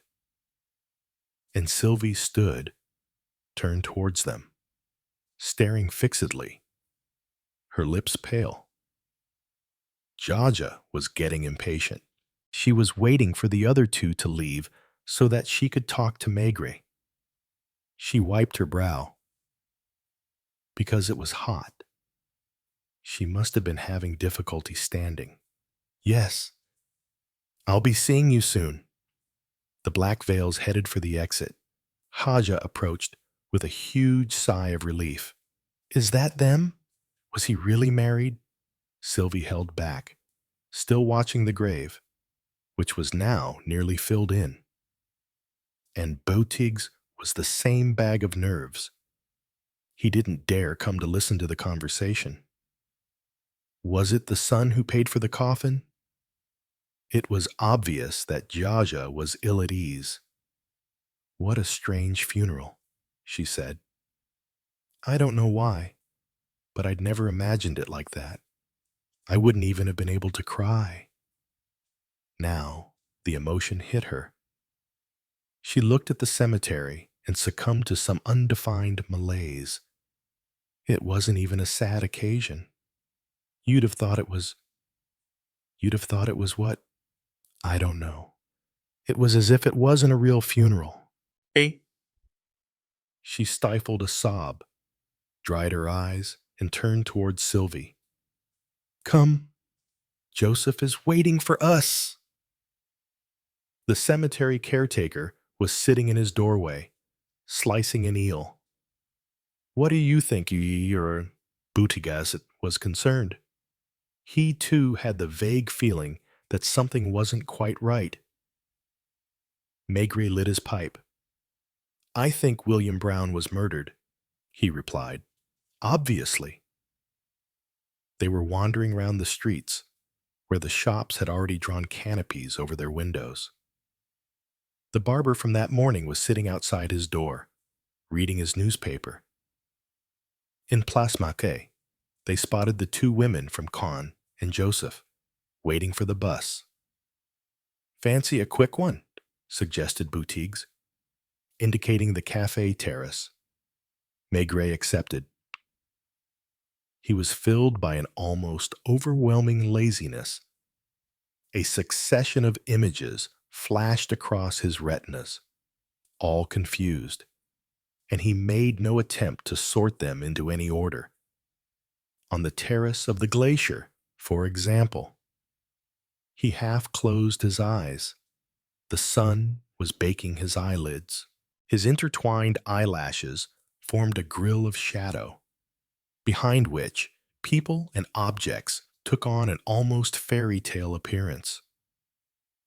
He saw Joseph helping Jaja to haul herself up onto the bus. Then a small man dressed all in white, with a colonial helmet on his head, walked by slowly, leading a chow-chow with a purple tongue. Other images became mixed up with the real ones, William Brown, at the wheel of his old car, driving his women from shop to shop, sometimes with only his pajamas on under his overcoat and with stubble on his chin. By this time, the son would be back at the Provençal, in his luxury suite, dictating cables, answering the telephone, pacing up and down with his regular stride. It's an odd business, sighed Boutiques, who had to fill every silence. As he crossed and uncrossed his legs first one way, then the other, what a shame they forgot to inform the organist. Yes, William Brown was murdered.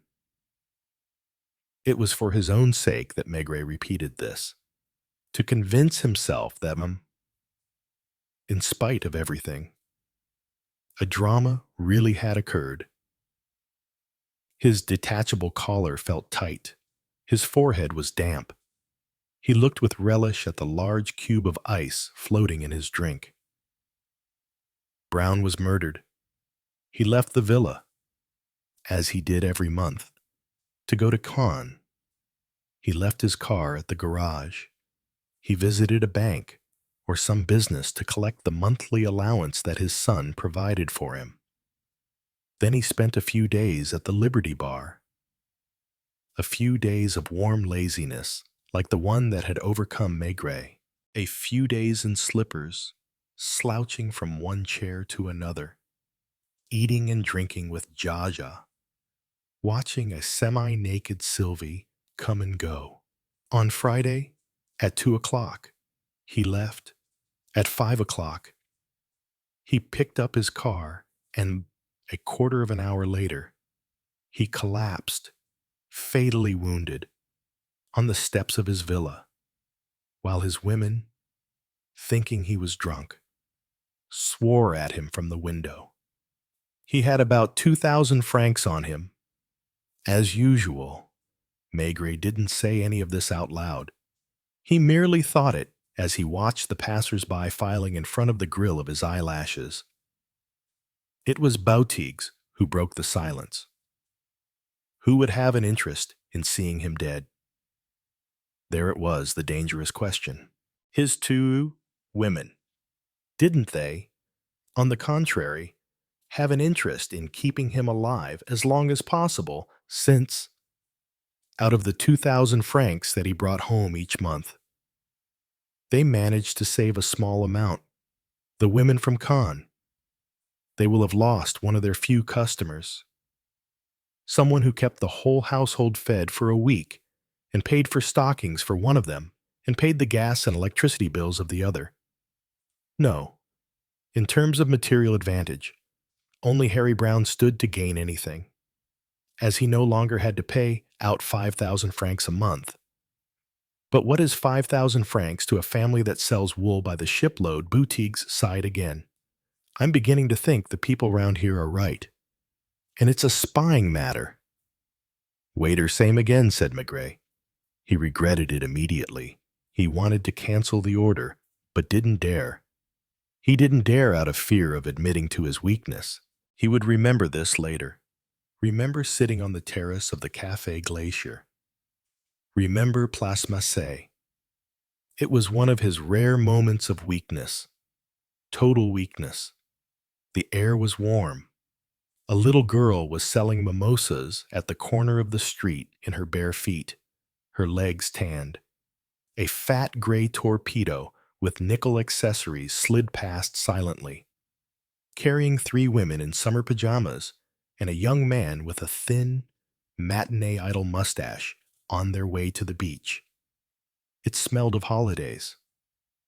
The previous evening, Cannes Harbor, with the setting sun, had also had that smell of holidays, especially the Ardennes, whose owner swaggered in front of 2 girls with gorgeous figures. Maigret was dressed in black, as was his wont in Paris. He had his bowler hat with him, which didn't belong here. A notice in blue letters right in front of him announced Casino of Juan Lepin Golden Rain Grand Gala, and the ice cube melted slowly in the opal-colored glass. Holidays, watching the silken seabed, leaning over the side of a boat painted green or orange, having a nap under a stone pine, listening to the buzzing of large flies, above all, not worrying about some man whom he didn't know who happened to get stabbed in the back, or about those women whom Maigret didn't even know before yesterday evening and whose faces haunted him, as if he had been the one who slept with them. A terrible job. The air smelled of melting bitumen. Boutiques had pinned a fresh red carnation to the lapel of his light gray jacket. William Brown. He was buried. What else did he want? Was it anything to do with Maigret? Was it he who once owned one of the biggest yachts in Europe? Was it he who had shacked up with the 2 martini women, the mother with the plastered face and the daughter with the callipygian figure? Was it he who had immersed himself blissfully in the crapulous laziness of the Liberty Bar. There were small, warm puffs of wind that stroked your cheeks. The people walking past were on holiday. Everyone was on holiday here. Life was one long holiday. Even Boutiques, who was unable to be silent and who muttered deep down, "I'm happy that they didn't want me to take responsibility for." Now Maigret stopped peering at the world through his lashes. He turned to his companion, his face somewhat flushed by the heat and by somnolence. His pupils seemed a little confused, but after a few seconds took on their usual sharpness. "That's right," he said, as he stood up. "Waiter, how much is that?" "Allow me." "No, I insist." He tossed a few notes onto the table. Yes, it was an hour he would remember well, because he was tempted simply not to bother, to let everything go, like everyone else, to take things as they came. And the weather was glorious. "Are you off? Have you got something in mind?" No. His head was too full of sun, of languor. He didn't have the slightest thing in mind. And, as he didn't want to lie, he murmured, "William Brown was murdered." And he thought to himself, and none of them could give a damn. None of these people basking in the sun like lizards. Who would be spending the evening at the Golden Rain Gala? "I'm off to work," he said. He shook Boutiques' hand. He walked off. He stopped as a 300,000 franc car drove past with a slip of an 18-year-old girl at the wheel. She looked straight ahead and frowned. "Brown was murdered," he continued to repeat. He was learning not to underestimate the South. He turned his back on the Café Glacier, and, in order not to lapse into temptation again, he started to dictate to himself, as if to a subordinate, find out what Brown was doing on Friday afternoon between 2 and 5. So he would have to go to Caens on the bus, and he stood waiting, his hands in his pockets, pipe between his teeth, a grumpy look on his face, beneath a street lamp. Chapter 6. The Shameful Companion. For the next few hours, Maigret devoted himself to some dreary legwork of the sort he normally delegated to junior officers, but he felt the need to move, to give himself the illusion of decisive action. In Vice, they knew about Sylvie. She was on their books. "I've never had any problems with her," said the sergeant who was in charge of her neighborhood. "She's a quiet one, has a checkup pretty regularly. And the Liberty Bar? You've heard about it. A strange joint. It's intrigued us for a while, and indeed intrigues a lot of other people. Almost every month we get an anonymous tip-off about it. At first we suspected Big Jaja of selling narcotics. We put her under surveillance, and I can vouch for the fact it isn't true. Others made out that the back room was used as a meeting place for people with certain proclivities. I know that's not true," said Maigret. "Yes, the truth is even odder. Jaja attracts these old types who don't want anything out of life except to get drunk in her company. Besides, she has a small pension, as her husband died in an accident. I know. In another department, Maigret got some information on Joseph. We're keeping an eye on him, because he's a regular at the racetrack, but we've never made anything stick." Maigret was drawing a blank right across the board. He started to walk around town with his hands in his pockets and that stubborn look that usually expressed that he was in a bad mood. He began by visiting the luxury hotels, where he checked the registers. In between, He had lunch at a restaurant next to the station, and by 3 in the afternoon he knew that Harry Brown had not slept in Caen on either the Tuesday or the Wednesday night. It was pathetic. Doing something for the sake of doing something. Brown Jr. might have come from Marseille by car and might have left the same day. Maigret went back to Vice, where he picked up the photo of Sylvie they had on file. He already had the picture of William Brown in his pocket, which he had taken from the villa, and he entered a new milieu, the small hotels, especially those around the harbor, which rented out rooms, not just by the night, but also by the hour. The landlords realized straight away that he was from the police. They were the sort of people who feared that more than anything. Wait here. I'll ask the chambermaid. And the inspector discovered a whole decadent underworld in those dark corridors. The big fellow. No, I don't recall seeing him here. Maigret showed William Brown's photo first, followed by that of Sylvie. Almost everyone knew her. She came here, but it was a long time ago. At night. Oh no, when she came with someone, it was always a short stay. Hotel Bellevue, Hotel du Port, Hotel Bristol, Hotel d'Auvergne.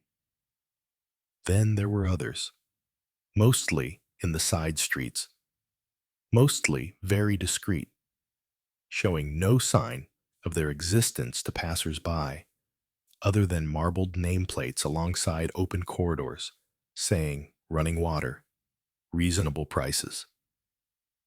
Sometimes Maigret went more upmarket, found a carpet on the stairs. Other times he came across a furtive couple in the corridor who turned their heads away. And on the way out, he would see the harbor, where a number of international-class 6-meter racing yachts were drawn up on the beach.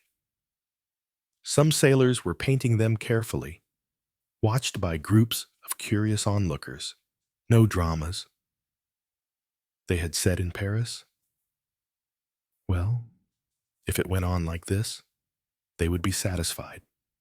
There would be no drama at all, for the simple reason that Maigret would find nothing. He smoked pipe after pipe, filling one before the other was even extinguished, for he always carried 2 or 3 in his pockets, and he took a real dislike to the place, because a woman was bothering him to buy some shellfish, and a small boy ran up to him, barefoot, and jumped in front of his feet, then burst out laughing as he looked at him.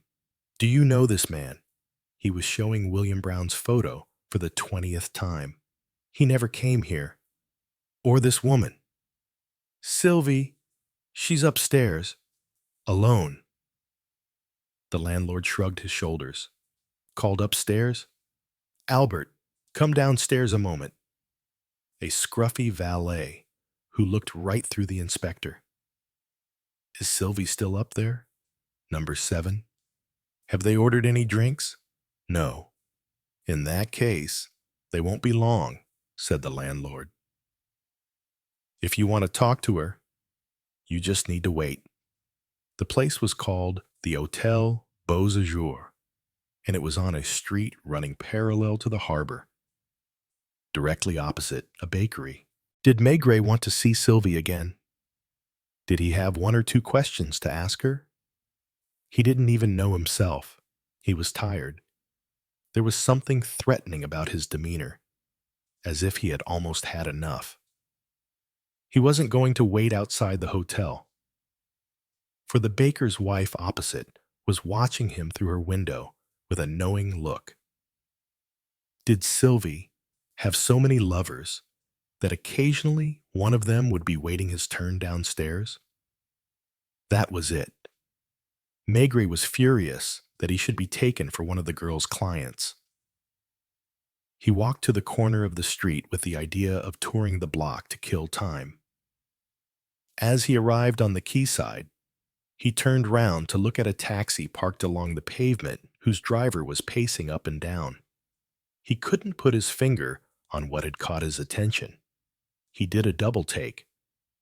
It wasn't so much the taxi as the man who reminded him of something. And suddenly, his image connected to the memory of that morning's funeral. "You're from Antibes, aren't you, Juan Le Pen? You followed a funeral procession to the cemetery this morning." "That's right. Why the interest? Is it the same customer you've brought here?" The taxi driver looked at him from head to toe, unsure whether or not he should reply. "Why are you asking me this? Police? Well, then, yes, same one. He booked me yesterday midday, on a day rate. Where is he right now?" "I don't know. He went off that way." The man pointed to a street, then suddenly asked anxiously, "Hey, you're not going to arrest him before he pays me, are you?" Maigret forgot to smoke. He stood there a moment quite still, staring at the taxi's old-fashioned bonnet. Then suddenly, struck by the thought that the couple might have left the hotel already, he dashed back to the Beaux Jours. The baker's wife saw him arrive and called her husband, who emerged from the back of the shop and came to the window, his face white with flour. Too bad. Now Maigret was having a laugh at their expense. Room 7. He looked up at the facade, trying to work out which of the windows with drawn curtains corresponded to room number 7. He didn't dare celebrate yet, and yet, no, this wasn't a coincidence. On the contrary, it was the first time that he had found a link between two elements of this case. Sylvie and Harry Brown together in a rented room near the harbor. 20 times he was able to cover the 100 meters to the corner of the quay. 20 times he saw the taxi in the same spot. As for the driver, he had come to stand at the end of the street as if he wanted to keep an eye on his customer himself. Finally, the glass door at the end of the corridor opened. Sylvie came out quickly onto the pavement and almost bumped into Maigret. "Good day," he said. She froze. He had never seen her look so pale. And when she opened her mouth to speak, no sound came out.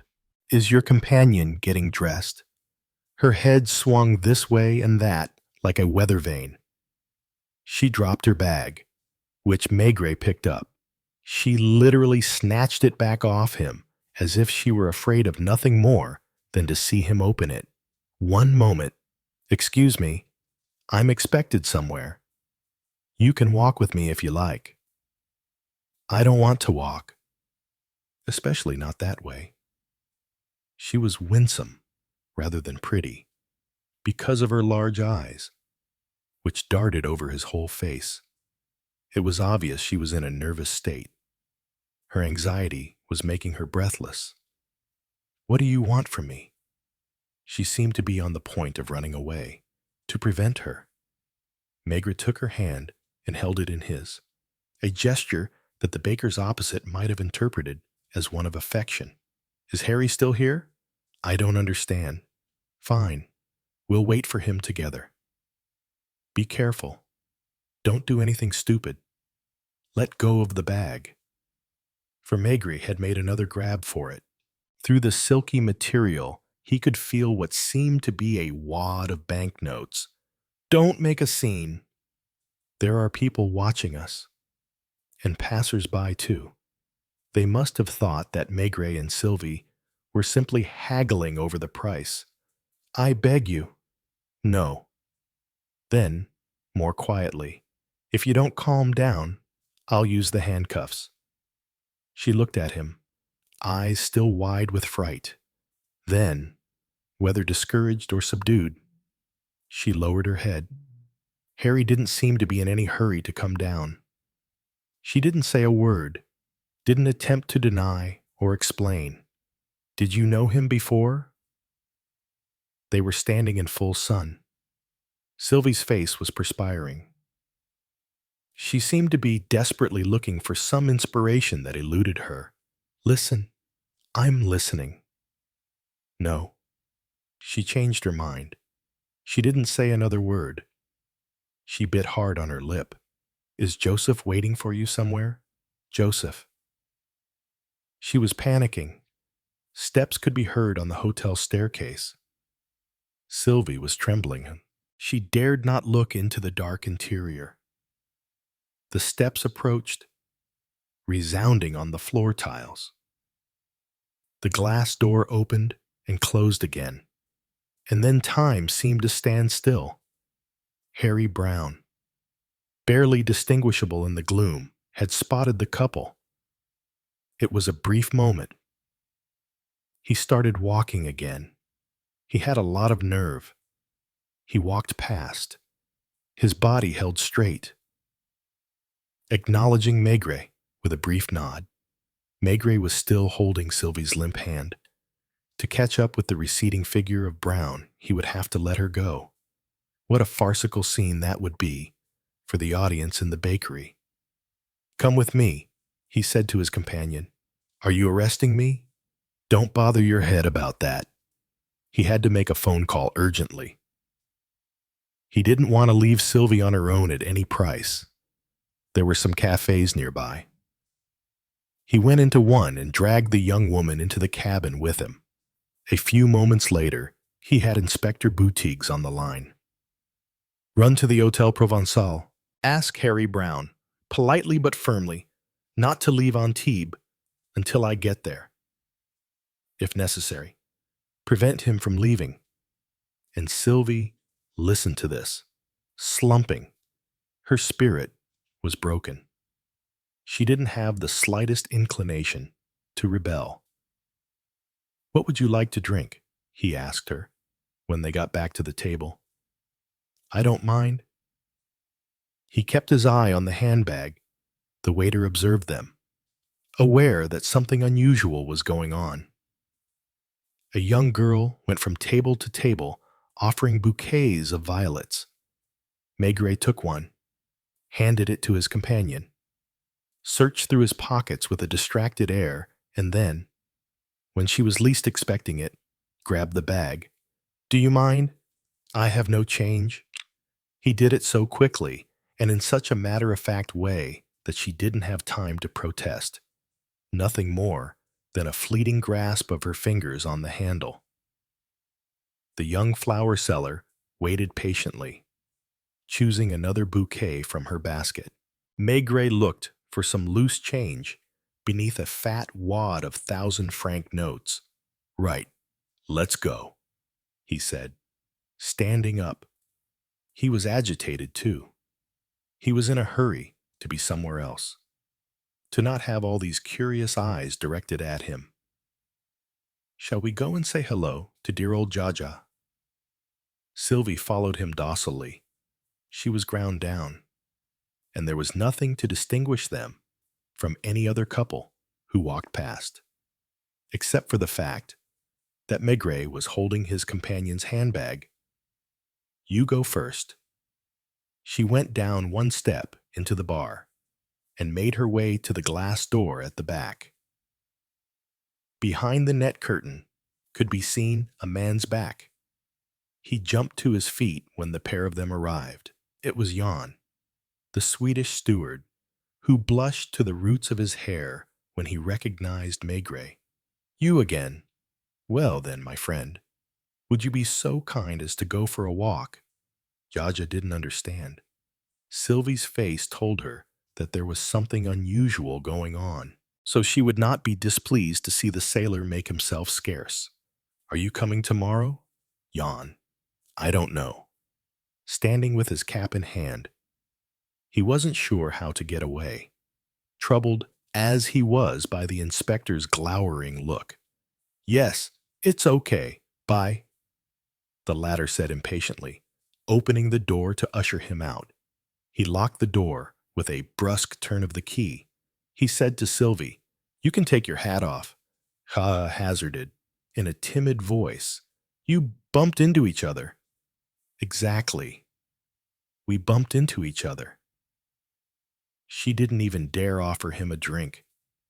So aware was she of the heavy atmosphere in the room. To keep her composure, she picked a newspaper off the floor, folded it up, and then went to check something on her stove. Maigret filled a pipe. Quite gently, he went to the stove himself and, rolling up a piece of newspaper, lit it in the grate. Sylvie stayed standing next to the table. She had taken off her hat and placed it in front of her. Then Maigret sat down, opened the bag, and began counting out the banknotes, which he lined up between the dirty glasses.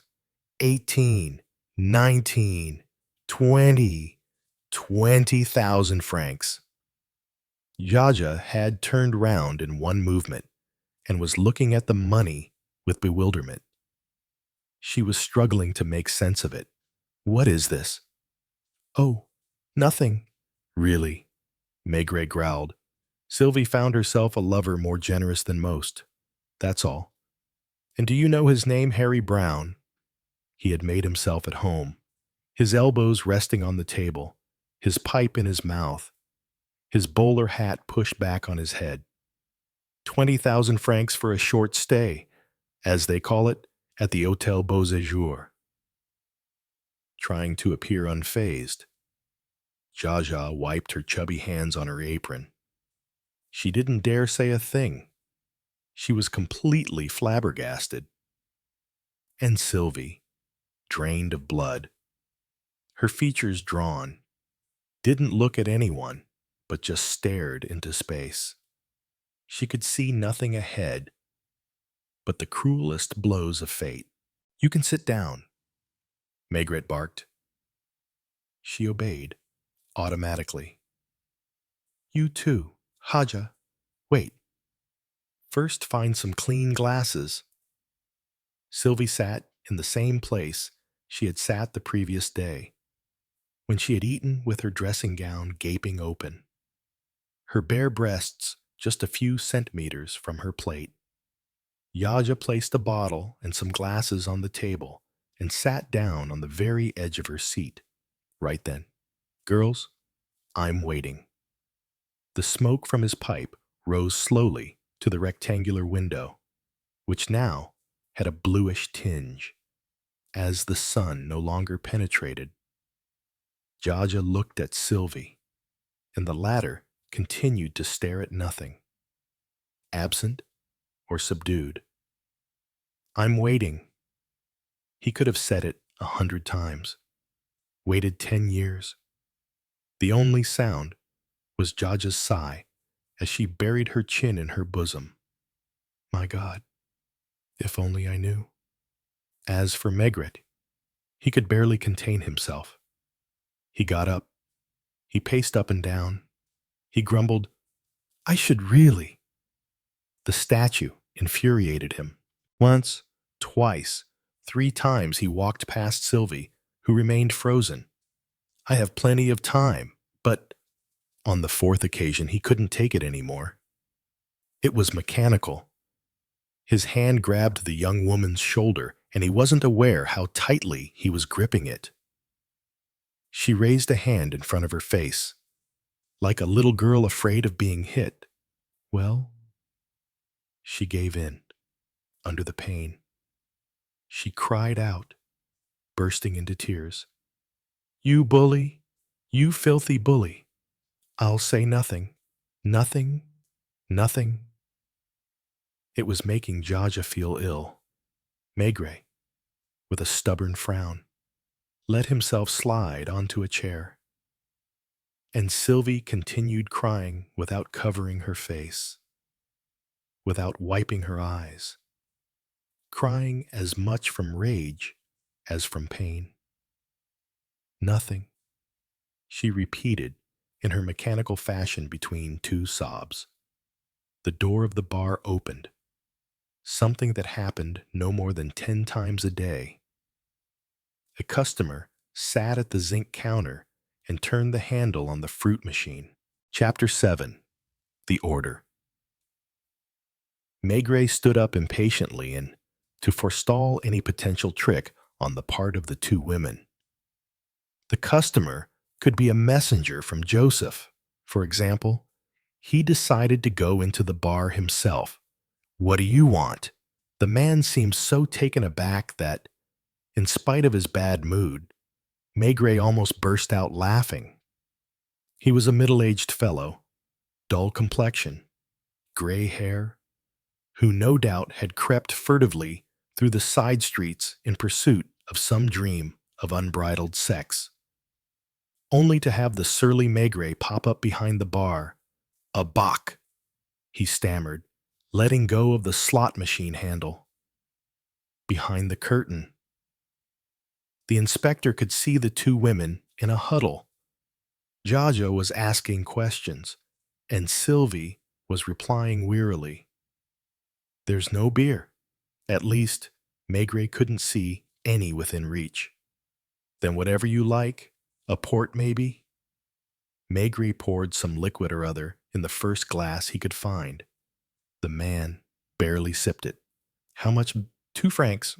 Maigret alternately observed the street, still bathed in warm sunshine, the small bar opposite, where he could see moving shapes, and the back room, where Jaja had sat down again. The customer left, wondering what sort of place he had landed up in, and Maigret returned to the back room and sat down astride his chair. Jaja's demeanor had changed somewhat. Earlier, she had looked worried, and it was obvious she didn't know what to think. Now, her anxiety seemed more focused.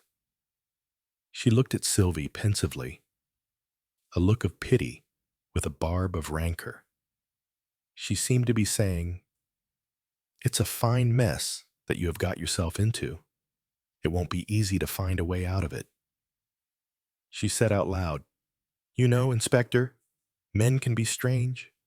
Her words lacked conviction, and she knew it, as did Sylvie, who shrugged her shoulders. "He saw her at the funeral this morning, and he must have desired her. He is so rich that—" Maigret sighed, lit another pipe, and let his gaze wander to the window. There was an ominous atmosphere in the room. Sylvie was keeping her mouth shut for fear of making things worse. She wasn't crying, wasn't moving, just waiting for who knows what. Only the small alarm clock kept working, pushing its black hands, which seemed too heavy for it, laboriously round its pale clock face. Tick-tock, tick-tock, tick-tock. Jaja was not made for such dramas. She got up and went to fetch a bottle of alcohol from the cupboard, as if nothing were going on. She filled 3 glasses and slid one across to Maigret, another to Sylvie, without saying a word. The 20,000 francs were still on the table, next to the handbag. Tick-tock, tick. And so it went on, for an hour and a half of silence, interspersed only by Jaja's sighs. As she drank, her eyes became glassy. Occasionally, some children would play and shout out in the street. At other times, there was the insistent sound of a tram bell somewhere in the distance. The door of the bar opened. An Arab poked his head through the gap and called out, "Peanuts!" He waited a moment, then, receiving no response, closed the door again and left. It was 6 o'clock before the door opened again, and this time the stir it created in the back room suggested that this was the moment Maigret had been waiting for. Jaja was about to get up to run to the bar, but a look from him stopped her in her tracks. Sylvie turned her head away, feigning indifference. The second door opened. Joseph came in. He saw Maigret's back first of all, then the table, the glasses, the bottle, the open handbag, the banknotes. The inspector turned round slowly, and the new arrival, quite motionless, merely muttered, "Damn." Close the door. Take a seat. The waiter closed the door, but he didn't sit. He scowled, looked annoyed, but he didn't lose his cool. Quite the opposite, he went up to Jaja and kissed her on the forehead. Hello? Then he did the same to Sylvie, who didn't raise her head. What's going on? From that moment, Maigret realized that he was on the wrong track. But, as always, in such situations, he pressed on even more stubbornly as he felt himself become more entangled. Where have you come from? Guess. And he took a wallet from his pocket and took out a small card, which he handed to Maigret. It was an identity card, the sort given to foreigners resident in France. I was late. I went to renew it at the prefecture. The card did indeed bear today's date. The name, Joseph Ambrosini, born Milan, profession hotel employee. Did you meet Harry Brown? Me. Did you meet him for the first time last Tuesday or Wednesday? Joseph looked at him, smiling, as if to say, What are you on about? Come on, Ambrosini. I assume you will not deny that you are Sylvie's lover. Depends what you mean by that. Something happened. No, you, what is euphemistically known as her protector. Poor Jaja. She had never been so unhappy in her life. The alcohol was skewing her view of the situation. Every now and again, she opened her mouth to try to make some conciliatory remark, and it was obvious what she was trying to say. Come on, everyone. Let's make up. Is it really worth all this strife? Let's all have a drink together and... As for Joseph, it was obvious that this wasn't his first run-in with the police. He was guarded. He remained cool. Didn't overplay his hand. Your information is incorrect. And I suppose you don't know anything about these 20,000 francs. I guess Sylvie must have earned it. She's a good-looking girl. Enough? Maigret was on his feet again. He was pacing up and down in the small room. Sylvie was looking at her feet. Joseph, however, never lowered his gaze. Will you have something? Asked Jaja, for whom this was just another opportunity to have a drink. Maigret couldn't quite make his mind up. He stood there for a while, in front of the alarm clock, which was showing 6:15. When he turned round, he said, Very well, you two will accompany me. I am arresting you. Ambrosini didn't flinch, but merely murmured, with the faintest hint of irony, As you wish. The inspector put the 20,000 franc notes in his pocket and handed Sylvie her hat and bag. Do I need to cuff you? Or will you give me your word? I won't try to escape. Let's go. Jaja was sobbing in Sylvie's arms. The latter was trying to free herself. They had great trouble preventing the fat woman from following the group into the street. Lights were coming on. It was that mild hour of the day again. They passed near the street where the Hotel Beauséjour was, but Joseph didn't glance in that direction. At the police station, the day shift was clocking off. The secretary was in a hurry to get Maigret to sign the forms. Lock them up separately. I will probably come by this evening to see them. Sylvie had sat on a bench at the back of the office. Joseph was rolling up a cigarette, which a uniformed officer snatched from his hands. And Maigret went off without saying a word, turning only once toward Sylvie, who wasn't looking at him. He shrugged and muttered, Too bad, wedged into his seat. He didn't even notice that the bus had become crowded and an old woman was standing next to him. Turned towards the window, watching the headlights of the cars as they swept past. He smoked furiously.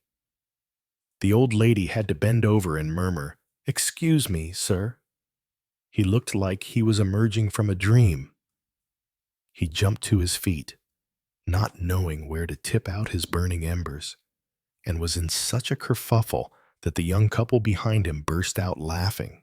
At 7:30, he went in through the revolving door of the Provençal and found Inspector Botigues sitting in an armchair in the lobby, where he was chatting to the manager. "Well, he's upstairs," replied Botigues, who seemed troubled. "Did you tell him?" "Yes." "He didn't seem surprised. I was expecting more of a protest." The manager lingered a while to ask a question, but as soon as he opened his mouth, Maigret hurried to the lift. "Shall I wait for you?" Botigues called after him. "If you like." He knew well this mental state he had been in for the last 2 or 3 hours, and he was in a rage, as he always was in such situations. But that didn't mean he was incapable of reacting. That confused feeling of making a blunder. He had had that feeling since he had met Sylvie at the door of the hotel. And yet something was impelling him to forge ahead. Worse than that, he was charging forwards all the more passionately, since he wanted to persuade himself that he was right. The lift went up smoothly on well-oiled wheels, and Maigret repeated to himself the order he'd been given. No dramas. That's why he was in Antibes, to prevent any dramas, any scandal. At any other time, he would have gone into Brown's suite without his pipe. Now, he lit it deliberately. He knocked on the door and went straight in. The scene was exactly the same as the day before. Brown, pacing up and down, impeccably dressed, instructing his secretary, answering the telephone and trying to dictate a cable to Sydney. "May I see you for a moment?" No sign of anxiety. Here was a man completely at ease in all the situations life threw at him. He didn't even falter that morning while seeing his father off in such extraordinary circumstances. The presence of the 4 women didn't seem to unsettle him in the slightest. And that afternoon, coming out of that shady hotel, he didn't seem at all bothered. He didn't even flinch. He continued with his dictation. At the same time, he placed a box of cigars on the pedestal table opposite Maigret and pushed the electric bell. "Take the telephone into the bedroom, James," and to the butler who came in, "A whiskey." How much of this attitude was posturing and how much was real? A good education, mused Maigret. He must have gone to Oxford or Cambridge. It was an old grudge by a former student of Collège Stanislas, one tempered by a certain admiration. "Take your typewriter with you, please, mademoiselle." But no Brown saw that the typist was encumbered by her notepad and pencils. He took the heavy typewriter himself and carried it into the adjoining room, then locked the door. Then he waited for the butler to bring the whiskey and indicated that the drink should be served to Maigret. Only when they were alone did he pull out his wallet from his pocket and take from it a stamped piece of paper, which he glanced at before handing to the inspector. "Read this. Do you understand English?" "Not very well." "It's the piece of paper I paid 20,000 francs for this afternoon at the Hôtel Beauséjour." He sat down, a gesture of relaxation. "I should first of all explain a few small things. Do you know Australia at all? A shame. My father, before he got married, owned a very large estate, as large as a French département. After his marriage, he was the largest sheep breeder in Australia, because my mother brought an estate of comparable size as her dowry." Harry Brown spoke slowly, taking great care not to use superfluous words, to be clear. Are you a Protestant? Maigret asked. My whole family are, and my mother's too. He wanted to continue.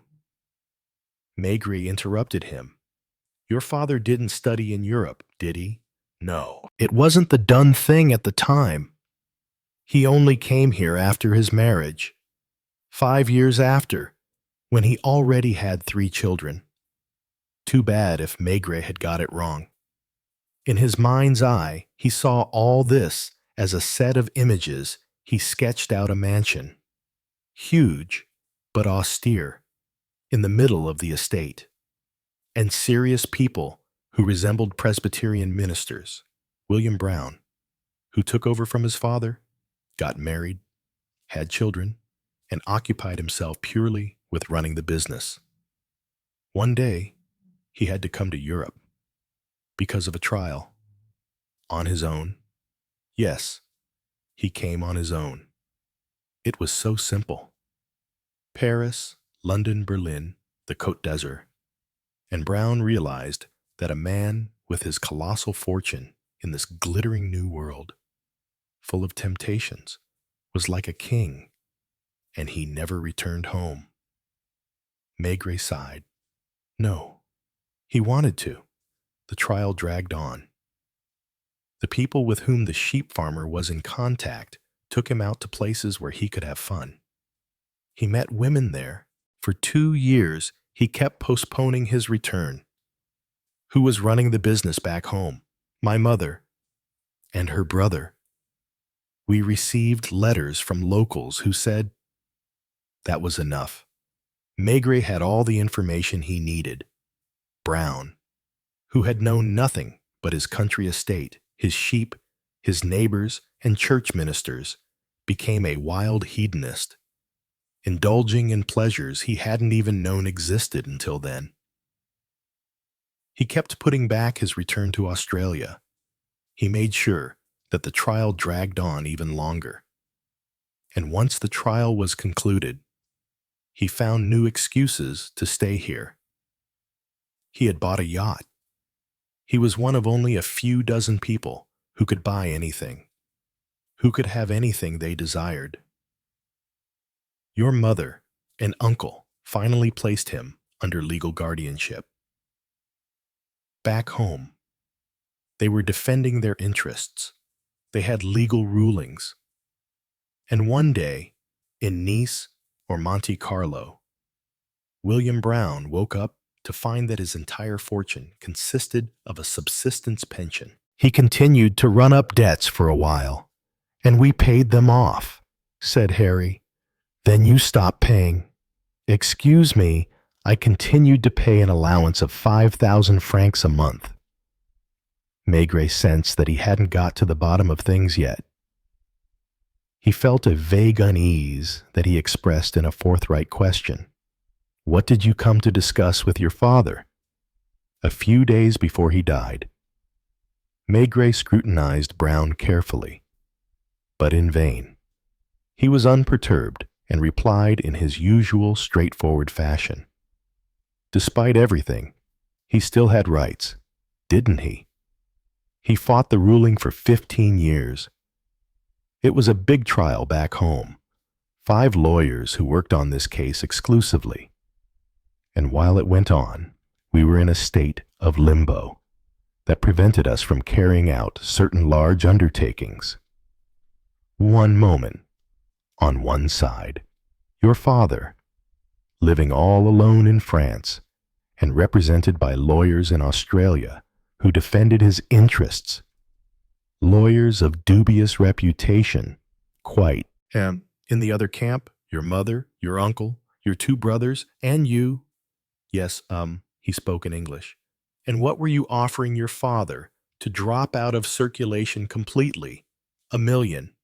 In other words, he would be better off, since the pension you paid him was worth less than the interest on that lump sum properly invested. Why would he say no? To get under our skin. Harry said this in a soft voice. He probably didn't know that the words sounded somewhat incongruous in his mouth. He was obsessed. He wouldn't leave us in peace. So he said no. Yes. And he told me that he had made arrangements so that even after his death, our problems would continue. What sort of problems? The trial, back home. It was causing a lot of damage. Was there any need for further explanation? He only needed to imagine the Liberty Bar, Jaja, a half-naked Sylvie, William bringing provisions, or the villa and the two martini women, the young one and the old one, and the old car in which he drove them to the market. Then to look at Harry Brown, who represented the opposing principles: order, virtue, justice, with his slicked back hair, his smart suit, his calm composure, his somewhat distant politeness, his secretaries. To get under our skin. William became more alive to him now, for so long of the same mold as his son. As all the others back home, he had made a break with order, virtue, and good breeding. He had become the enemy, and had purely and simply been dismissed from the family. He dug in, of course. He knew that he would not win the case. He knew that he would henceforth always be the outcast, but he would get under their skin. He would be capable of anything to do that.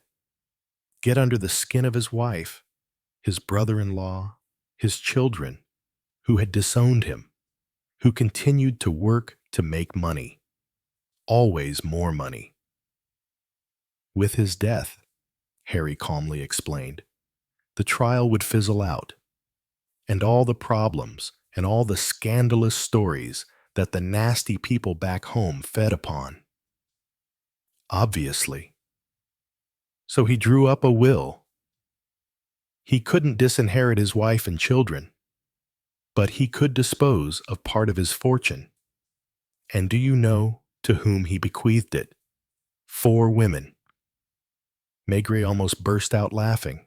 In any case, he couldn't prevent himself smiling at the thought of the 2 martinis, mother and daughter, and Jaja and Sylvie arriving in Australia to defend their rights. Is that the will that you have in your hand? It was a full document, properly drawn up, in the presence of a notary. That's what my father was referring to when he said that, even after his death, this story would not go away. Do you know the terms of the will? As late as this morning, I knew nothing at all. When I returned to the Provençal after the funeral, there was a man waiting for me. Was his name Joseph? Some sort of waiter. He showed me a copy. He told me that, if I wanted to buy the original, I only had to go to a hotel in Cannes and bring 20,000 francs. This type of person is not in the habit of lying. Maigret had adopted a stern demeanor. In other words, you were prepared to destroy a will. There was even an attempt. Brown looked just as unperturbed as before. I know what I'm doing, he said calmly. And I know that these women are. He stood up, glanced at Maigret's full glass. You're not drinking? No, thank you. Tea? I'm sure any court would recognize that the gang back home must come out on top. What had impelled Maigret to say that the desire to blunder onwards and be damned Harry Brown didn't turn a hair? Walking to the door of the bedroom, where the tapping of the typewriter continued unabated, he said, the document is intact. I leave it with you. I'll stay here until... The door opened, and the secretary announced, It's London on the line. He had the phone in his hand. Brown grabbed it and started talking volubly in English. Maigret took the opportunity to leave with the will. He pressed the lift button, but to no effect. So he ended up taking the stairs, repeating to himself as he descended, no dramas, downstairs. Inspector Boutiques was drinking port with the manager. 2 large cut crystal tasting glasses, and the bottle close to hand. Chapter 8. The Four Heirs. Boutiques skipped along at Maigret's side, and they had barely gone 20 meters when he announced, "I've just made a discovery. I've known the manager here for ages, and he oversees the Hôtel du Cap in Cap Ferrat, which is part of the same chain." They had just left the Provençal. Before them, in the dark, the sea was nothing but a pool of black ink with barely a ripple on it. To the right, the lights of Cannes. To the left, those of Nice. And Boutiques pointed with his hand to the darkness beyond these swarms of fireflies. "Do you know Cap Ferrat? Between Nice and Monte Carlo?" Maigret did. He had now more or less worked out the Côte d'Azur, one long boulevard starting in Cannes and ending in Menton. A boulevard 60 kilometers long, with villas and the occasional casino. A handful of luxury hotels, the famous Blue Sea, the mountains, and all the attractions promised by the tourist guide's orange trees. Mimosas, sun, palm trees, stone pines, tennis, golf, tea rooms, and American bars. And what did you discover? Yes, well, Harry Brown has a mistress on the coat. The manager has spotted her numerous times in Cap Ferrat, where he visits her. A woman around 30, widowed or divorced, very proper, by all accounts, whom he has set up in a villa. Was Maigret listening? He was looking at the impressive nighttime panorama with a grumpy expression. Boutiques continued. He goes to see her about once a month, and it's a running joke at the Hôtel du Cap because he goes through a whole rigmarole to attempt to hide his affair, to the extent that whenever he spends the night with her, he comes back in via the service stairs and then makes out that he's not been out at all. Very amusing, said Maigret, so half-heartedly that Boutiques felt quite discouraged. Do you want him put under surveillance? No? Yes. Are you going to pay a visit to the lady in Cap Ferrat? Maigret didn't know. He couldn't think of 36 things at the same time. And at the moment, he wasn't thinking about Harry Brown, but about William. In Place Massé, he lightly squeezed his companion's hand and hopped into a taxi. Follow the Cap d'Antibes road. I'll tell you where to stop. And he repeated to himself. All alone in the back of the taxi, William Brown was murdered. The small gate, the gravel path, then the bell, an electric light coming on above the door.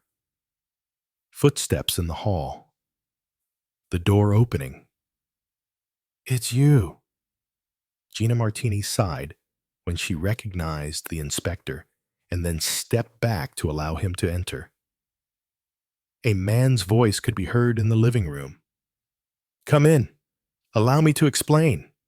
The man was standing up, with a notebook in his hand, and half the old woman's body had disappeared inside a cupboard.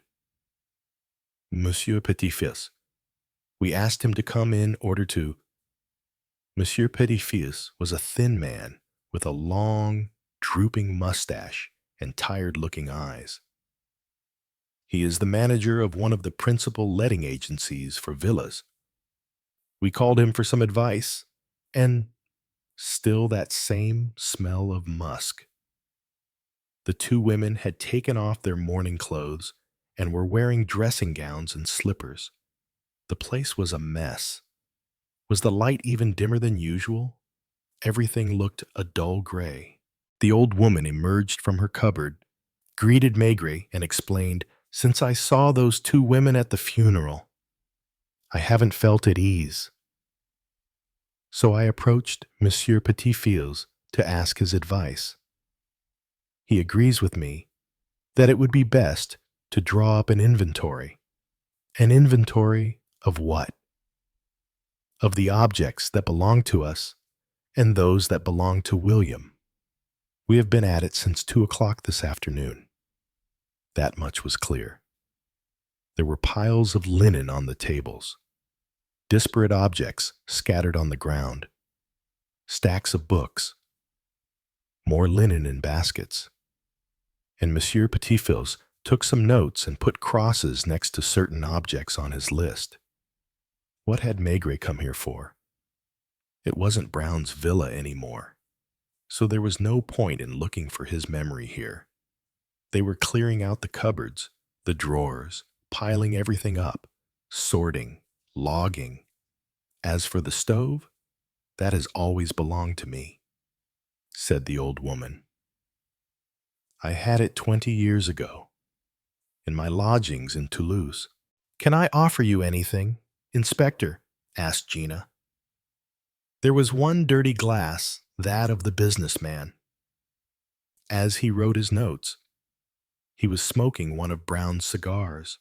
No, thank you. I just came by to say what? That I hope to arrest the murderer tomorrow. Already. They weren't that interested. Instead, the old woman asked him, "You must have been to see the son, is that right? What did he say? What is he planning to do? Does he intend to come and take everything away from us?" I don't know.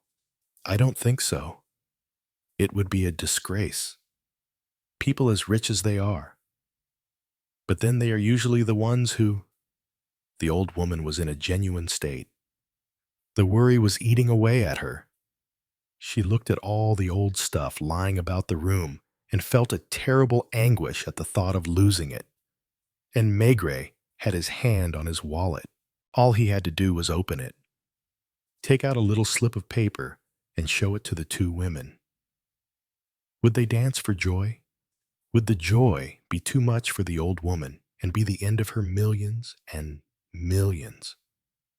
Millions they couldn't yet get their hands on, of course, and that they would have to go to Australia to acquire by means of legal action.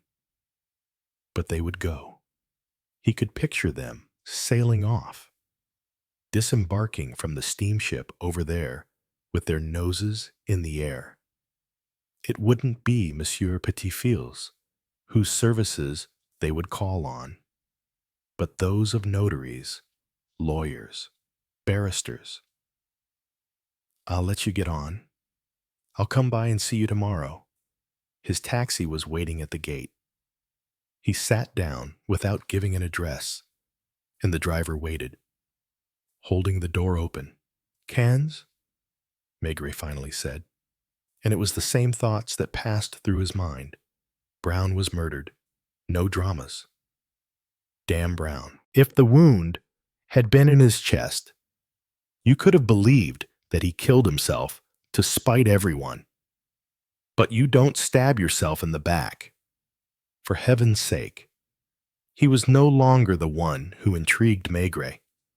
The inspector felt that he knew him as well as if he had been a lifelong friend. First of all, William in Australia, a rich, well-brought-up boy, a little shy, living with his parents, marrying someone suitable when the time comes, and having children. This Brown was fairly similar to Brown Jr. He might experience some vague melancholy or troubling desires, but he no doubt put them down to a passing phase and managed to get them out of his system. The same William in Europe, the dikes finally bursting. He could no longer keep everything repressed. He was driven crazy by all the possibilities on offer to him. And he became a regular on this boulevard that runs from Caen to Menton, a yacht in Cannes, baccarat games in Nice, the lot, and an overwhelming apathy at the thought of returning back home. Next month, maybe.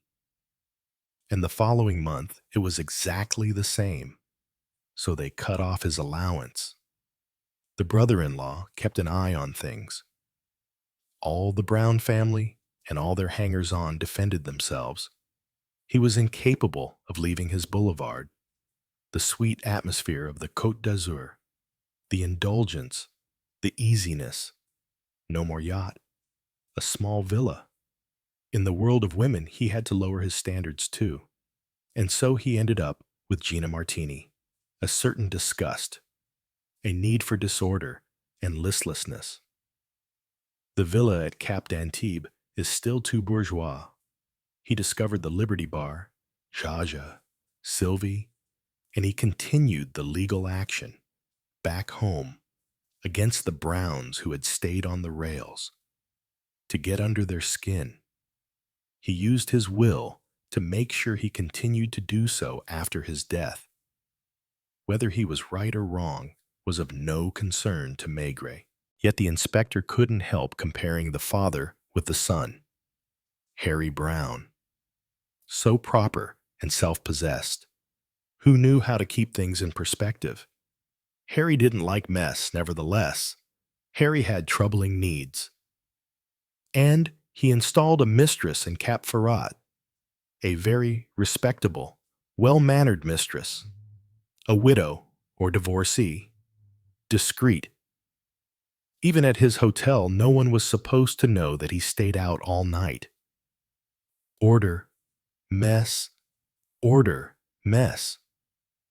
Maigret was the umpire, as he had the famous will in his pocket. He could, at any moment, allow 4 women to enter the fray. What a singularly extraordinary picture that would make these 4 women of William Brown arriving over there. Jaja, with her sensitive feet, her swollen ankles, her sagging breasts. Sylvie, who in private can bear to wear nothing but a dressing gown over her skinny body. Then the older Martini, with her cheeks caked in makeup, the younger one with her distinctive smell of musk. They drove along the famous boulevard. The lights of Cannes were visible ahead, no dramas. The taxi pulled up in front of the ambassadeurs, and the driver asked, "Where do you want me to take you?" "Nowhere." "Here's fine." Maigret paid. The casino was lit up. A number of chauffeur-driven cars were arriving, for it was nearly 9 in the evening, and 12 casinos were similarly lighting up along the stretch between Cannes and Menton, and hundreds of luxury cars. Maigret went on foot to the small side street, where he found the Liberty Bar closed. No lights on, no light anywhere except that of the street lamp shining through the window, throwing a murky light on the zinc countertop and the fruit machine. He knocked and was amazed at the din it made in the small street. Straightaway, the door behind him opened. The one to the bar across the street. The waiter called out to Maigret, "Are you looking for Jaja?" "Yes." "Who should I say?" "The inspector." "In that case, I have a message for you. Jaja will be back in a few minutes. She asked me to tell you to wait. If you'd like to come in." "No." "Thank you." He was happier pacing up and down. He didn't like the look of the handful of customers in the bar across the street. A window opened somewhere. A woman, who had heard the noise, asked timidly, "Is that you, Jean?" "No." And Maigret, who had paced the street from one end to the other, repeated to himself, "Above all, we need to find out who killed William." 10 o'clock. Jaja still hadn't arrived. Each time he heard footsteps, he quivered in anticipation that his wait was coming to an end. But it wasn't her. His horizon was a badly paved street, 50 meters long and 2 meters wide. The illuminated window of one bar, the dark gloom of the other, and the old, teetering buildings, their windows that weren't even rectangular anymore. Maigret went into the bar across the street. Did she say where she was going? No. Would you like something to drink? And the customers, who had been told who he was, looked at him from head to toe. No, thank you. He started walking again, as far as the corner of the street, the border between this shady world and the brightly lit quayside, buzzing with everyday life. 10:30, 11 o'clock. The first cafe round the corner was called Harry's Bar. That's where Maigret had phoned from that afternoon when he was with Sylvie. He went in and made for the cabin. Could you give me the police? Hello, police. This is Detective Chief Inspector Maigret. Have the two persons I delivered to you earlier received any visitors? Yes, a large woman. Whom did she see? First the man, then the woman. We weren't sure what to do. You didn't leave any instructions. How long ago? A good hour and a half. She brought cigarettes and cakes. Maigret hung up, worried, and then, without pausing for breath, he asked for the Provençal. Hello, this is the police. Yes, the inspector you saw earlier. Could you tell me whether Monsieur Brown has received any visitors? A quarter of an hour ago, a woman, somewhat badly dressed. Where was he? He was having a meal in the dining room. He took her up to his room. Has she gone? She came down just as you rang. Very fat, quite common looking. That's the one. Was she in a taxi? No, she left on foot. Maigret hung up, sat down in the bar, and ordered sauerkraut and beer. Jaja saw Sylvie and Joseph. She was given a message for Harry Brown. She is coming back by bus, which would take half an hour. He ate and read the newspaper he found lying on the table. There was an item about two lovers who had committed suicide in Bandel. The man was married in Czechoslovakia. Would you like some vegetables? No, thank you. What do I owe you? No, wait.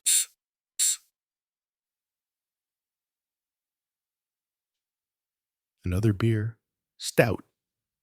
And 5 minutes later, he was walking down the street again, past the darkened window of the Liberty Bar.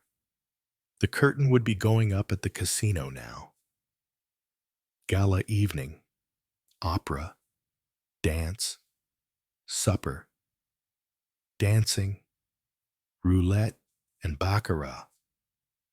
Along the whole 60 kilometers, hundreds of women would be watching the diners.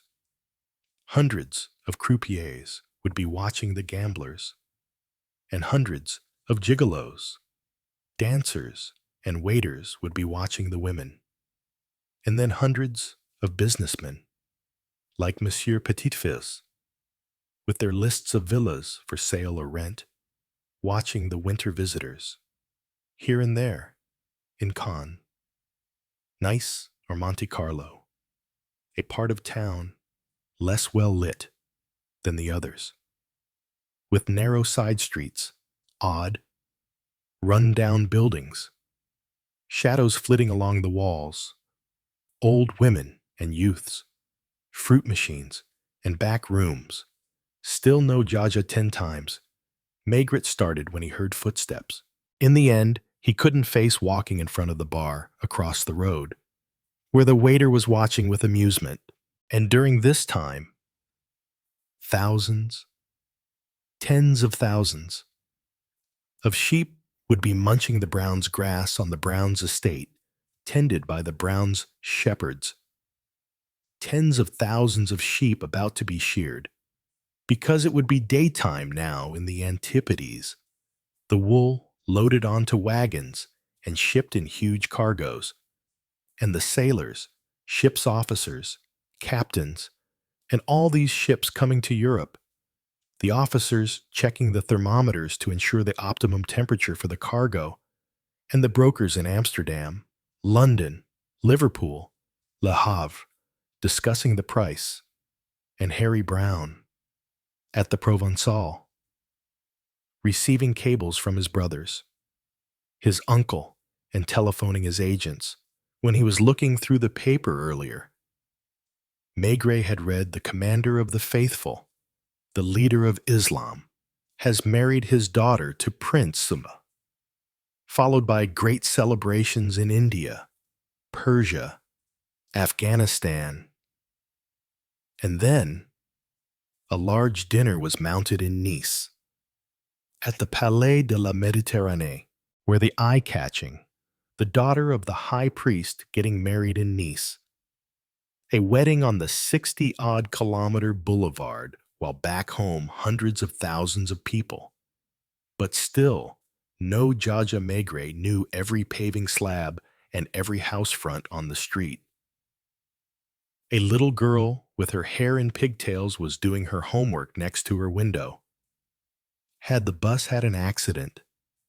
Did Jaja have to go somewhere else? Was she running away?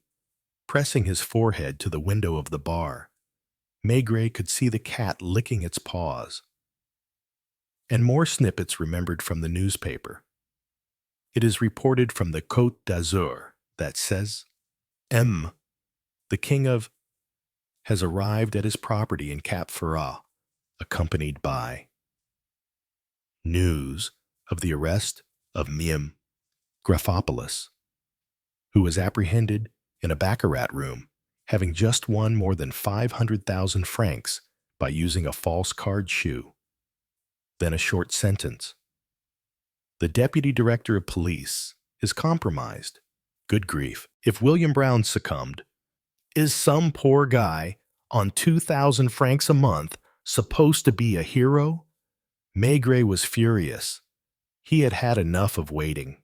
Above all, he had had enough of the atmosphere of this place, which rubbed him up the wrong way. Why had he been given a ridiculous order like, no dramas, no dramas? What if he produced a will, a genuine, incontestable will, and sent the 4 women off over there? Footsteps. He didn't even turn round. A few moments later, a key turned in a lock, and a sickly voice sighed. Ah, there you are. It was Jaja, a tired Jaja whose hand shook as it held the key. A Jaja dressed to the nines, mauve overcoat and oxblood red shoes. Come in. Wait, I'll turn the lights on. The cat purred as it rubbed against her swollen legs. She searched for the light switch. When I think about poor Sylvie, finally, she managed to turn on the light. Now they could see. The waiter in the cafe across the street had his ugly face glued to the window. Come in, please. I'm exhausted. All this emotion. And the door to the back room opened. Jaja went straight to the fire, which was burning red, half closed the damper, moved a pot. Sit down, Inspector. Just give me time to change and I'll be with you. She hadn't yet looked him in the face. With her back turned to Maigret, she repeated, Poor Sylvie. And she climbed the stairs to the mezzanine and continued talking as she changed, her voice a little higher pitched. A good girl, if she had wanted to be, but they are the ones who always end up paying the price for others. I'd told her. Maigret had sat down in front of the table, where there were some leftover cheese, pâté de tête, sardines. Above his head, he could hear the sound of Jaja taking off her shoes and dragging some slippers towards her. Then the jig she danced to get her trousers off without sitting down. Chapter 9. Chatter. All this stress, it's making my feet swell up. Yaya had stopped walking around and had sat down. She had her shoes off and was massaging her painful feet with a mechanical movement as she spoke. She was speaking loudly because she thought Maigret was downstairs, so she was surprised to see him appear at the top of the staircase. Ah, there you are. Don't mind the mess. There's just so much going on. Maigret would be hard put to say why he had come upstairs. As he had sat listening to his companion, it suddenly occurred to him that he hadn't yet seen the mezzanine. Now he was standing at the top of the stairs. Jaja continued to rub her feet, and she carried on talking, even more volubly. Have I even eaten? I don't think so. It's turned me inside out, seeing Sylvie in that place. She had slipped on a dressing gown, but unlike Sylvie, she wore it over her underwear, which was bright pink, a very short slip, trimmed with lace, which contrasted with her flabby white skin. The bed was unmade. Maigret thought that, if anyone could see him now, he would have difficulty making them believe that he was here just to talk. An ordinary-looking room, less poor than one might have thought. A mahogany bed, very bourgeois, a round table, a chest of drawers. On the other hand, the slop bucket was in the middle of the room, and the table was covered with makeup, dirty tissues, and pots of cream. Haja sighed as she finally pulled her slippers on. I wonder how it will all turn out. Did William sleep here when he... This is the only room I have, apart from the two downstairs. In the corner, there was a divan, its velour upholstery well worn. Did he sleep on the divan? It varied. Sometimes it was me and Sylvie. With me. The ceiling was so low that Maigret touched it with the top of his hat. The window was narrow, covered by a curtain in green velour. The electric lamp had no shade. It didn't require great powers of imagination to picture normal life in this room. William and Jaja coming upstairs, usually drunk, then Sylvie following on and slipping in next to the fat woman. But the mornings. With the bright light from outside, Jaja had never been so chatty. She spoke in a doleful voice, as if looking for pity. I bet this all makes me ill. Yes, I can feel it. Just like 3 years ago, when the sailors had a fight right outside my house.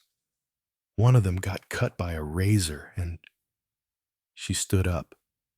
She looked around her, searching for something, then forgot what it was she was looking for. Have you eaten? Come, we'll grab a bite to eat. Maigret went first down the stairs, watched her head to the stove, shovel in some coal, stir a pot with a spoon. When I'm on my own, I don't feel up to cooking. And when I think about where Sylvie is at this moment, tell me, Jaja, what did Sylvie say to you this afternoon when I was in the bar serving a customer?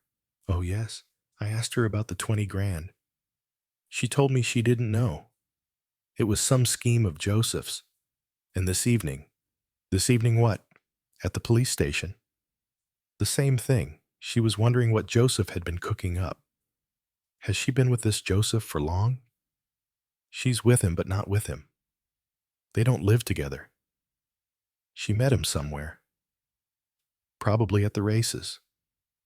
In any case, not here. He said he could be of use to her. Bring her clients. Obviously. The line he is in, he's got good manners. But even so, I've never liked him. There were some leftover lentils in a pot, and Jaja tipped them onto a plate. Want some? No, Help yourself to a drink. I don't feel up to doing anything. Is the front door closed? Maigret was straddling his chair, just like he had that afternoon. He watched her eat. He listened to her speak. You know, those people, especially the ones from the casinos, are too tricky for the likes of us. And throughout history, it's always been the woman who gets taken in. If Sylvie had listened to me, what did Joseph ask you to do this evening? At first, she seemed not to understand, but looked at Maigret with her mouth full. Ah, yes, the son. What did you go to tell him? To ask him to arrange to get them released. Otherwise? Otherwise what? Oh, I know you won't leave me in peace. But you'll see that I've never done you wrong. I do everything I can. I've got nothing to hide. He guessed the reason for her volubility, her whining voice. On the way home, Jaja had stopped off in a few bars for Dutch courage. First off, it was me who held Sylvie back, who prevented her from getting too involved with Joseph. Then, when I found out just now that there was something, well, it was more comic than tragic. Still eating, she started to cry. It was a grotesque spectacle, this large woman in her mauve dressing gown crying like a baby into her plate of lentils. Don't try to rush me. Let me think. If you think I've got anything to gain from this, hang on. Give me a drink. Later, give me a drink and I'll tell you everything. He gave in and poured her a small glass. What do you want to know? What was I saying? I saw the 20,000 francs. Was it William who had them in his pocket? Maigret had to make an effort to keep a clear head, for, little by little, things were getting disjointed. Perhaps in part because of the atmosphere, but more because of Jaja's speech. William! Then suddenly he grasped it. Jaja had believed that the 20,000 francs were stolen from Brown when he was murdered. Is that what you thought? I don't know anymore what I thought. Well, I'm not hungry anymore. Do you have any cigarettes? I only smoke a pipe. There must be some somewhere. Sylvie always has some. And she searched all the drawers in vain. Do they still send them to Alsace? Who? What? What are you talking about? Women? What's it called again? That prison. It begins with how? In my time. When you were in Paris? Yes. Everyone was talking about it.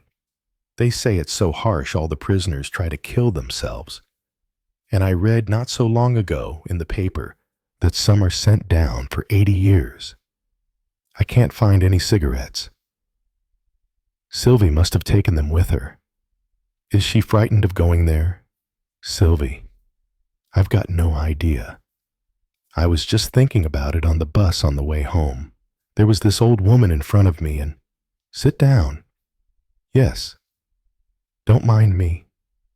I'm shot. I'm all over the place. What were we talking about? And with an expression of anguish in her eyes, she wiped her hand across her forehead, dislodging a lock of russet hair over her cheek. I'm sad. Give me something to drink, won't you? When you've told me everything you know. But I don't know anything. And what would I know? I saw Sylvie first of all. Besides, there was a cop stood next to me, listening to what we were saying. I wanted to cry. Sylvie whispered to me as she hugged me that it was all Joseph's fault. Then you went to see him? Yes, I already told you. He sent me to Antibes to warn Brown that... She was trying to find the words. It was as if she were suffering sudden mental blanks, the way some drunks do. At those moments, she looked at Maigret anxiously, as if she felt the need to cling to him. I don't know anymore. Please don't torture me. I'm just a poor woman. I've always tried to please everyone. No, just wait. Maigret pulled her hand away from the glass she was trying to grasp because he could see the possibility of her passing out. Dead drunk. Did Harry Brown receive you? No. Yes. He told me that. If I ever crossed his path again, he'd have me locked up. Then suddenly, triumphantly, Hossegor. No. Hossegor's something else? It's a novel. Hagenau. That's it. It was the name of the prison she had been talking about earlier. They say that they're not allowed to talk. Do you think that's true? Maigret had never seen her as flaky as this. It was almost as if she were regressing to her childhood. Obviously, if Sylvie is an accomplice, she will go too.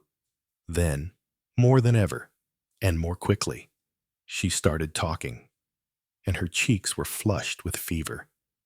But I learned a few things this evening. The 20,000 francs. I now know it was Harry Brown, William's son, who brought them to pay for. Pay for what? Everything. And she looked at him triumphantly, defiantly.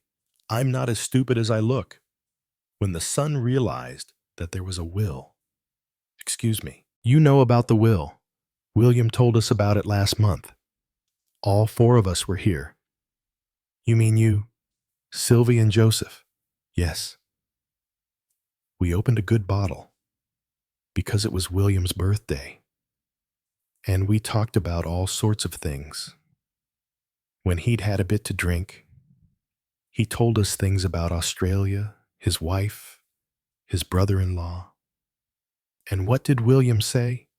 That they would be stitched up when he died. He took the will out of his pocket and read us a part of it.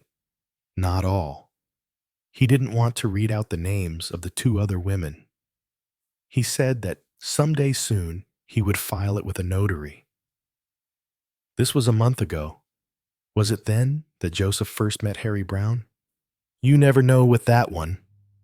He knew lots of people because of his profession. And you think he warned the son? I'm not saying that. I'm not saying anything. Only, you can't help but think, those rich people, they aren't any better than the rest of us. Suppose Joseph did tell him everything. William's son would have casually let slip that he'd be happy to lay hands on the will. But since William could easily write another one, it would be better if William were to die as well. Maigret had taken his eye off her. She poured herself another drink. He wasn't quick enough to stop her draining her glass. When she started talking again, he caught the foul smell of her drink-sodden breath full in the face.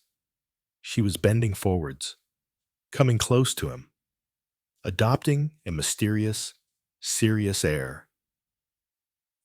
Die as well. Is that what I said? So they discussed money for 20,000 francs, and maybe another 20,000 paid later. You never know. These things aren't usually paid for in one installment. As for Sylvie, she knew nothing. I swear to you that no one said anything to me. Was that a knock at the door? She suddenly stiffened with fear. To reassure her, Maigret had to go to check. When he came back, he noticed that she had taken advantage of his absence and helped herself to another drink. I didn't say anything. I don't know anything. Do you understand? I'm just a poor woman who has lost her husband and she burst into tears again. It was even more pitiful than before. As far as you know, Yaya, what did William do that day between 2 and 5 o'clock? She looked at him without replying and didn't stop crying. However, her sobs sounded a bit more fake. Sylvie left a few moments before him. Do you think that they maybe could have? Who? Sylvie and William. Could have what? I don't know. Met up somewhere?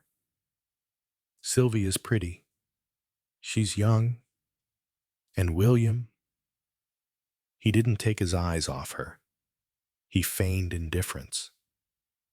They met someplace where Joseph could see them and do the deed. She said nothing. Rather, she looked at Maigret with a frown, as if she were making a huge effort to understand. And no wonder it was an effort. Her eyes were cloudy, and her brain, too, was no doubt not quite in focus. Harry Brown, who is now fully informed concerning the will, orders the crime. Sylvie lures William to a suitable location. Joseph does the deed. Then Harry Brown is invited to give the money to Sylvie in a hotel in Cannes. She didn't move. She listened, bewildered, or simply drink-sodden. When Joseph was arrested, you let Harry know that unless he helps to free him, he will talk. She literally cried out, "That's right. Yes, that's right." She had stood up. She was panting for breath. She seemed torn between the need to cry and the need to burst out laughing. Suddenly, she grabbed her head with both hands in a convulsive gesture, pulled at her hair, stamped her feet. "That's right. And I... Maigret stayed sitting, watching her with some surprise. Was she about to break down, pass out? I... Outside the two doors, there was only the gleam of the street lamp and the sound of the waiter across the road closing the shutters. The trams had been silent for a while now. "I don't want that. Do you understand?" she yelped. "No, not that. I don't want that. It's not true. It's Yaja." But the sound of her name did little to calm her. She was at a pitch of frenzy, and as quickly as she had seized the bottle, she bent down, picked something up, and cried, "Not Haguenau. It's not true. Sylvie didn't." Never in his working life had Maigret witnessed a scene as wretched as this. She had picked up a shard of glass and, as she talked, slashed her wrist right over the artery. Her eyes were bulging. She seemed mad. "Haguenau, not Sylvie." Blood spurted out just as Maigret managed to grab both her arms. It splashed onto his hand and thigh. For a few seconds, Jaja, bewildered, out of control, looked at this flow of red blood that belonged to her. Then she went limp. Maigret held her up for a moment, then let her slide to the ground and tried to seal the artery with his finger. He needed a tourniquet. He looked around frantically. There was an electric cable attached to a flat iron. He pulled it out. All this time, the blood was flowing freely. He went back to Yaja, who wasn't moving anymore, wound the wire round her wrist, and pulled it as tight as he could. In the street, the only light now was the gas lamp. The bar across the street was shut. He went out, walking unsteadily, and felt the warm night air. He headed for the most brightly lit street, which was 200 meters away. From there, he could see the floodlights of the casino, the cars, the chauffeurs in a group near the harbor, and the masts of yachts, barely stirring. There was a policeman stationed in the middle of the crossroads. "A doctor, to the Liberty Bar. Quickly! Isn't that the bar that—" "Yes, the bar that—" Maigret bellowed impatiently. "Get a move on, for God's sake!" Chapter 10. The Divan. The two men climbed the stairs carefully, but the body was heavy, and the gangway was narrow, with the result that Jaja, who was being held by the shoulders and the feet, bent in two, sometimes bumped against the banister or the wall, or scraped against the stairs. The doctor, as he waited in turn to go upstairs, looked around him with curiosity, while Jaja moaned softly, like an unconscious animal. It was such a feeble moan, at such a strange pitch, that, although it filled the house, it was hard to pinpoint its source, as if it were uttered by a ventriloquist. In the low room on the mezzanine, Maigret made the bed, then helped the police officers to lift Jaja up, for she was heavy and lifeless, even though she had the appearance of a large rag doll. Was she conscious of all these peregrinations? Did she know where she was? Every now and again, she opened her eyes, but she didn't look at anything or anyone. She continued to moan, but did not screw up her face. "Is she in much pain?" Maigret asked the doctor. He was a kindly little old man, very meticulous, somewhat dismayed to find himself in such surroundings. She shouldn't be suffering any pain at all. She must be very delicate. Or maybe she's frightened. Is she aware of what's going on? By the look of her, I doubt it. Yet, she's dead drunk, sighed Maigret. I was just wondering whether the pain had sobered her up. The two policemen awaited instructions, and they too looked around with curiosity. The curtains hadn't been closed. Maigret could see, in the window opposite, the pale halo of a face in the unilluminated room. He pulled down the blind and summoned away one of the officers over from the corner. Bring me the woman that I had locked up earlier on, a certain Sylvie, but not the man, and to the other, wait for me downstairs. The doctor had done all he could. Having applied hemostatic clips, he had stapled the artery closed. Now he was giving this fat woman, who was still groaning, a bored look. For appearance's sake, he took her pulse, felt her forehead, and checked her hands. Come over here. Doctor, said Maigret, who was leaning his back against one corner of the room. Then, in a whisper, I'd be grateful if you would use this opportunity to give her a general examination. The vital organs, of course, if you wish, if you wish. The little doctor was getting more and more bewildered, and he must have been wondering whether Maigret was related to Jaja. He selected some instruments from his case and, unhurriedly, but with no great conviction, started to take her blood pressure.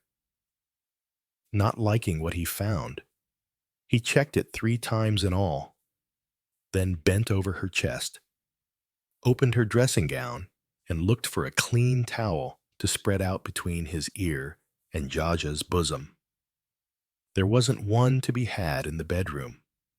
He used his own handkerchief. When he stood upright again, he looked somewhat sour-faced. I see.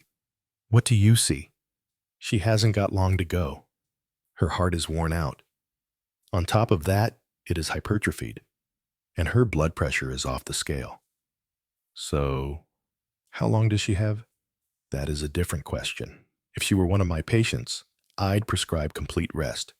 In the country, with a very strict regime. No alcohol, presumably. Especially no alcohol. Complete abstinence. And you'd be able to save her. I didn't say that. Let's just say it might buy her another year. As he spoke, he cocked an ear, because they had both noticed that it had gone very quiet. There was something missing, and that something was Jaja's groans. When they turned to the bed, they saw her head raised on one arm, her face set hard, her chest heaving. She had heard. She had understood. and she seemed to be holding the little doctor responsible for her state. "Feeling any better?" the doctor asked, just to say something. But with a suspicious look, she lay back down without a word and closed her eyes. The doctor was unsure whether he was needed anymore. He set about sorting his instruments back into his case, and he must have been having a conversation with himself, for every now and again he nodded his head in a sign of approval. "You can go now," Maigret said when he was ready.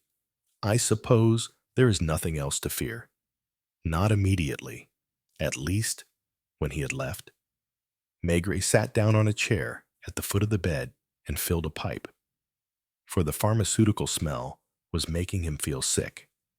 Likewise, he hid the basin he had used to wash the wound under the wardrobe, not knowing where else to put it.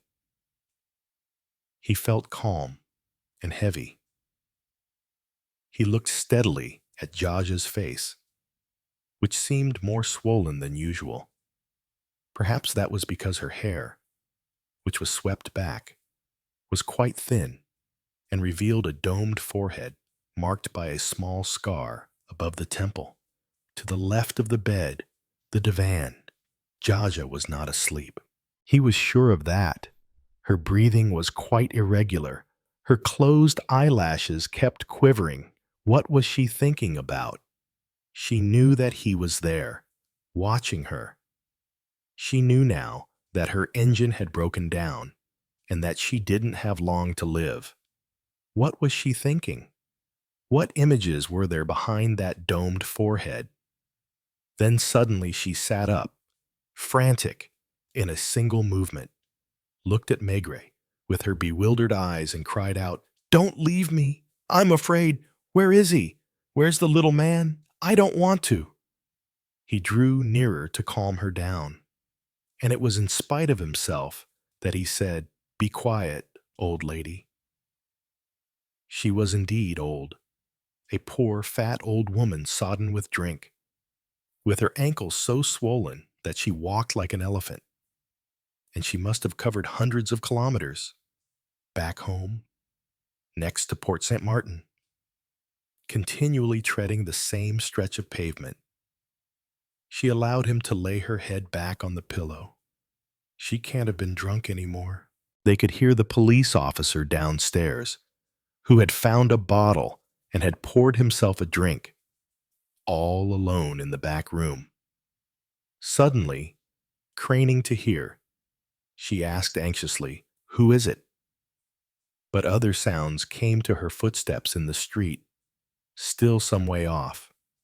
Then a woman panting, out of breath, for she was running, who asked, "Why is there no light on in the bar? Is it because—" "Shush! Don't make so much noise." Then someone knocking on the shutters. The police officer downstairs going to the door. More sounds in the back room. And finally someone running upstairs. Jaja was frightened and gave Maigret an anguished look. She almost cried out when she saw him head for the door. "You too can go," Maigret said to the police officers as he stepped back to allow Sylvie to come in. And Sylvie came to a sudden stop in the middle of the room, her hand on her heart, which was beating too fast. She had forgotten her hat. She didn't understand what was going on. Her eyes were fixed on the bed. Jaja. Downstairs, the first policeman must have been serving the second policeman a drink, because there was a clink of glasses. Then the main door opened and shut. Footsteps were heard heading off in the direction of the harbor. Maigret made so little noise, so little movement, that it would have been easy to forget that he was there. My poor Jaja. And yet Sylvie did not dash to her side. Something held her back, the glacial look that the old woman fixed on her. So Sylvie turned to Maigret and stammered, "Did she? Did she what? Nothing. I don't know. What is wrong with her? One strange thing, despite the closed door, despite the distance. They could still hear the tick-tock of the alarm clock, so fast, so staccato, that it sounded as if it was freewheeling and about to shatter. Jaja was approaching a new crisis. A perceptible shudder began to creep through her soft body, firing up her eyes, drying out her throat. But she stiffened. She made an effort to hold herself together, while Sylvie, distraught, not knowing what to do or where to go, or even what position to adopt, simply stood in the middle of the room, with her head bowed and her hands joined across her chest. Maigret smoked. He didn't feel impatient anymore. He knew that he had closed the circle. There was no more mystery. There were no more surprises. All the characters in the tale had taken their respective places, the two Martinis, the elder and the younger, in their villa, where they were compiling their inventory with the help of Monsieur Petitfils, Harry Brown at the Provençal, where he calmly awaited the outcome of the investigation while continuing to run his business via telephone and telegraph. Joseph locked up. Now, Jaja sat up. At the end of her patience, at breaking point, she looked at Sylvie angrily. She pointed at her with her good hand. It's her, that poisonous witch, that who. She used the foulest word in her vocabulary. Her eyes pricked with tears. I hate her. Do you hear me? I hate her. It's her. She fooled me for ages. And do you know what she called me? The old woman. That's right, old woman. Me. The one who... Lie down, Jaja, said Maigret. You'll make yourself ill. Oh, you. Then suddenly, with a fresh burst of energy, but I won't let her. I won't go to Haguenau. Do you hear? Or else I'll take her with me. I don't want to. I don't want to. Her throat was so dry that she instinctively looked round for something to drink. Go and get the bottle, Maigret told Sylvie. But she is already... Just go. He walked over to the window to check that there was no one in the house across the street. There was no one at the window. At least, a strip of street with uneven paving stones, a street lamp, the sign of the bar opposite. I know you are protecting her because she is young, perhaps because she has already made offers to you too. Sylvie returned, rings around her eyes, looking weary, and handed Maigret a half-full bottle of rum. And Jaja chuckled, I'm allowed a drink. Now I'm on my last legs. Is that it? I heard what the doctor said. But just the thought of it put her in turmoil. She was afraid of dying. Her eyes were haggard. Nevertheless, she took hold of the bottle. She drank, thirstily, watching each of her two companions in turn. The old woman's about to pop her clogs. Well, I don't want to. I want her to die before me, because she's... She suddenly went silent, as if she had lost her train of thought. Maigret didn't move a muscle, merely waited. Did she talk? She must have done. Otherwise, they wouldn't have let her out. As for me, I tried to get her released, because it wasn't Joseph who sent me to see the sun in Antibes. It was me alone. Do you understand? Yes, of course. Maigret understood everything he had learned, everything he needed to know a good hour earlier. He made a vague gesture in the direction of the divan. It wasn't William who slept there, was it? No, he didn't sleep there. He slept here, in my bed. William was my lover. William came here for me and me alone. And it was she, who I took in out of the goodness of my heart, who slept on the divan. Did you not suspect that? She yelled all this in a raucous voice. Now, it was just a matter of letting her speak. It was coming from deep inside her. It was her true essence, the real Jaja. Jaja naked. That was being exposed to the light. The truth is that I loved him, and he loved me. He appreciated that it wasn't my fault that I never got a proper education. He was happy when he was with me. He told me so. It pained him to leave. And when he came back here, he was like a schoolboy at the start of the holidays. She wept as she spoke, and that made her face adopt a strange grimace that the pink light filtering through the lampshade rendered even more hallucinatory, especially as she had one arm strapped up in a piece of apparatus. And I didn't suspect a thing. I was stupid. You're always stupid in cases like this. I was the one who invited this girl, who kept her here, because it's always fun to have young people around. Sylvie didn't move a muscle. Look at her. She's still giving me a look. She's always been the same. And I, fat idiot that I am, thought it was just because of shyness. I was touched by her. When I think she seduced him wearing my dressing gowns, flaunting everything she had, because it was what she wanted. Her and her pimp Joseph. William had money. Damn it. And anyway, the will. And she grabbed the bottle and glugged down mouthfuls of rum. Sylvie took the opportunity to give Maigret an imploring look. She could hardly stand up. She was wobbling. It was here that Joseph stole it. I'm not sure when. No doubt one evening, after a few drinks. William had spoken about it. And Joseph must have said to himself that the son would pay a good price for this piece of paper. Maigret was barely listening to this story, predictable as it was.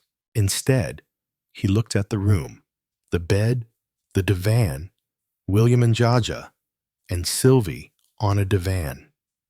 And poor William must have no doubt compared the two. I suspected something when I saw Sylvie give William a look one day as she was setting off after lunch. I still couldn't believe it. But straight afterwards, he said he was going to head off himself. Normally, he never left the house before the evening. I didn't say anything. I got dressed. The key scene. One that Maigret had reconstructed long before Joseph paying a short visit with the will already in his pocket. Sylvie, who had got dressed earlier than usual, and who had had lunch in her town clothes in order to set off straight afterwards. The look that Jaja spotted. She said nothing. She ate. She drank. But no sooner was William out of the door than she pulled an overcoat on over her indoor clothes. No one left in the bar. An empty house, a locked door. They all went off in pursuit of each other. Do you know where she waited for him? The Hotel Beauséjour. Out in the street, I was walking up and down like a madwoman. I wanted to knock on the door, to beg Sylvie to give him back to me. At the corner of the street, there was a knife seller, and while they were upstairs, I was looking in the shop window. I didn't know what I was doing. I felt the pain all over. I went inside. I bought a flick knife. I think I was probably crying. Then they came out together. William looked completely different, as if rejuvenated. He even took Sylvie into a sweet shop and bought her a box of chocolates. They parted company in front of the garage. That's when I started running. I knew he would be heading back to Antibes. I blocked his way, just outside of town. It was beginning to get dark. He saw me. He stopped the car, and I shouted out, "Take this, take this. This is for you, and this is for her."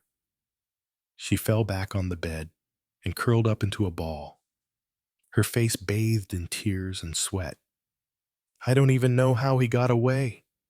He must have pushed me away, closed the door. I was all alone in the middle of the road, and I was almost run over by a bus. I didn't have the knife anymore. Maybe I left it in the car. The only detail that Maigret had overlooked the knife, which William Brown, his eyes already misting over, no doubt had the presence of mind to throw into some bushes. I got home late. Yes, the bars. I woke up in my bed, feeling ill. Then, sitting up, she said again, "But I won't go to Haguenau. I won't go. You can do whatever you like to make me." The doctor said it. I'm going to die. And it's this week. There was the sound of a chair scraping across the floor. Sylvie had pulled a seat towards her and collapsed onto it, sideways on. She passed out slowly, gradually, but it wasn't feigned. Her nostrils were pinched, ringed with yellow. Her eye sockets were hollow. "It serves her right," Jaja cried. "Leave her. Or maybe not. I don't know. Maybe Joseph organized everything. Sylvie, my little Sylvie." Maigret leaned over the young woman. He tapped her hands, her cheeks. He saw Jaja grab the bottle and take another drink, literally pumping alcohol down her throat, which caused her to cough violently. Then the fat doll sighed and buried her head in the pillow. Maigret took Sylvie in his arms, carried her down to the ground floor, and dampened her temples with cool water. The first thing she said when she opened her eyes was, "It's not true." Deep, total despair. "I want you to know that it's not true. I don't try to make out I'm better than I am. But it's not true. I love Jaja. He was the one who, do you understand? He was making eyes at me for months. He begged me. How could I refuse, given that I did it every evening with strangers?" Shush, not so loud. Let her hear me. If she thought about it, she would understand.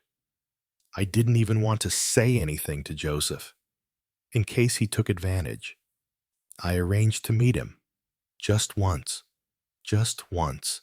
You see, it's true that he bought me chocolates. He was besotted. So much so that he frightened me. He treated me like a young girl. Is that all? I didn't know that it was Jaja who... No, I swear, I thought it was Joseph. I was afraid. He told me that I should return to the Beaux Jours, where someone would give me some money. And, in a whisper, what could I do? They heard a moan from upstairs, the same moan as earlier.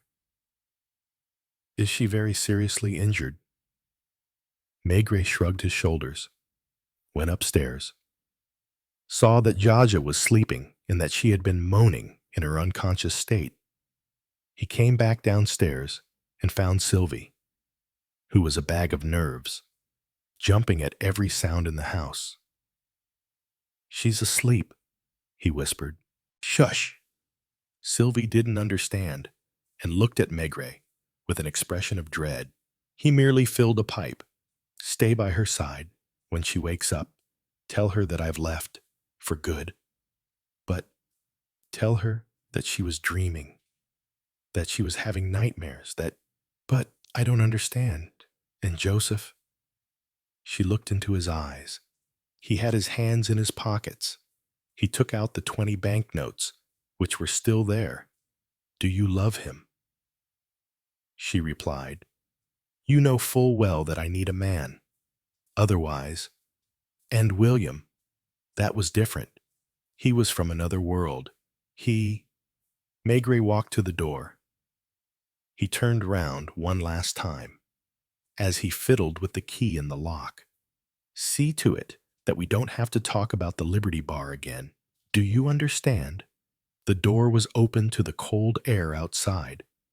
The ground was exhaling a damp vapor that was like a fog. I didn't think that you were like that, Sylvie stammered, not knowing what to say. Yaja. I swear, she is the best woman in the world. He turned around, shrugged his shoulders, and set off in the direction of the harbor, stopping a little further along under a street lamp to relight his pipe. Chapter 11. Under the Wine. You have heard hundreds of confessions in your life. Some were said when drunk. Some were said when a knife was at your throat. Some were said out of love, out of hate, out of a desire to escape. Sylvie's words were none of those things. It's too clean, too appropriate, too timely. The Liberty Bar ceiling fan still spins slowly, as if waiting for someone to finish the last party.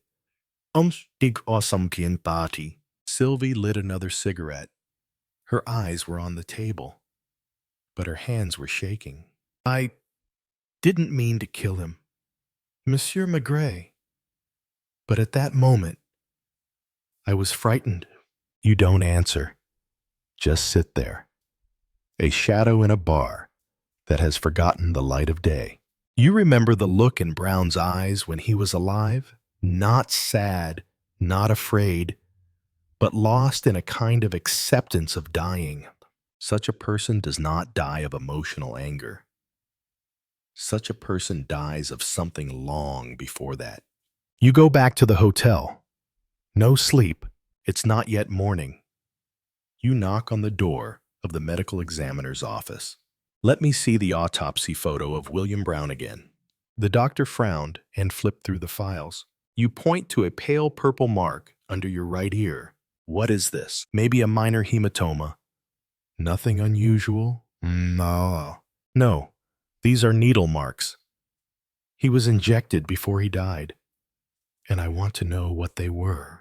That afternoon, you received the news. The substance found in Brown's body was an old anesthetic, pentothal, not common among civilians, but often used in interrogations. During wartime, you sit alone at Liberty Bar. Don't ask Sylvie any more questions. Don't tell anyone. Just look at the chair Brown used to sit in. The glass of wine never drained. You are no longer investigating a person's death. You are digging up the past, and the survivors all buried a part of Brown within themselves. Chapter 12. Needle mark on the neck. Pentothal. You've heard this name somewhere not in medical records, but in classified files. Truth drug, a substance once used to extract confessions from the living and to erase the identities of those who should not exist. You call Paris headquarters and request a complete lookup of William Brown's immigration records. No clear information. Documents were reissued in Marseille. Passport is new. Household registration confirmed by Australian consulate. You ask more. What about before 1945? The voice on the other end hesitated. He was on an Australian wartime service list, but it was crossed out. Note missing. Second note, uncooperative with the organization. You know what that means. Brown was once a man of the system, but then he turned his back. No one forgives that. That afternoon, you return to the Liberty Bar. Sylvie is not at the counter. There was a man wiping glasses, about 60 years old, white hair, hands shaking slightly. She is not here. What is your name? Marcel. Do you know William Brown? The man didn't answer. He just poured you a glass of wine. I was in the Navy, he said after a few minutes. I know a few people like Brown. They come back from places no one dares to name. and they live every day as if it were their last. You look at Marcel, who injected him, not me. But I think William knew it was coming. He sat in the same place, ordered the same wine, wore the same suit, as if he was reenacting a pre-written endings. You know that word is true? There are people who are not killed. They walk to the end point themselves. Just someone to help them through the door. You stand up and leave the bar, carrying your doubts no longer toward Sylvie, but toward a past no one dares to investigate. Chapter 13. Australian Profile. Morning in Antibes. The weather was deceptively beautiful. Bright sunshine, salty sea breezes, and a tourist atmosphere as if no one had ever died. You walk into the post office, requested a coded telegram to Paris inquiry into pre-1945 identity of individual William Brown, suspected false identity. Request access to Australian Joint Intelligence Service military records.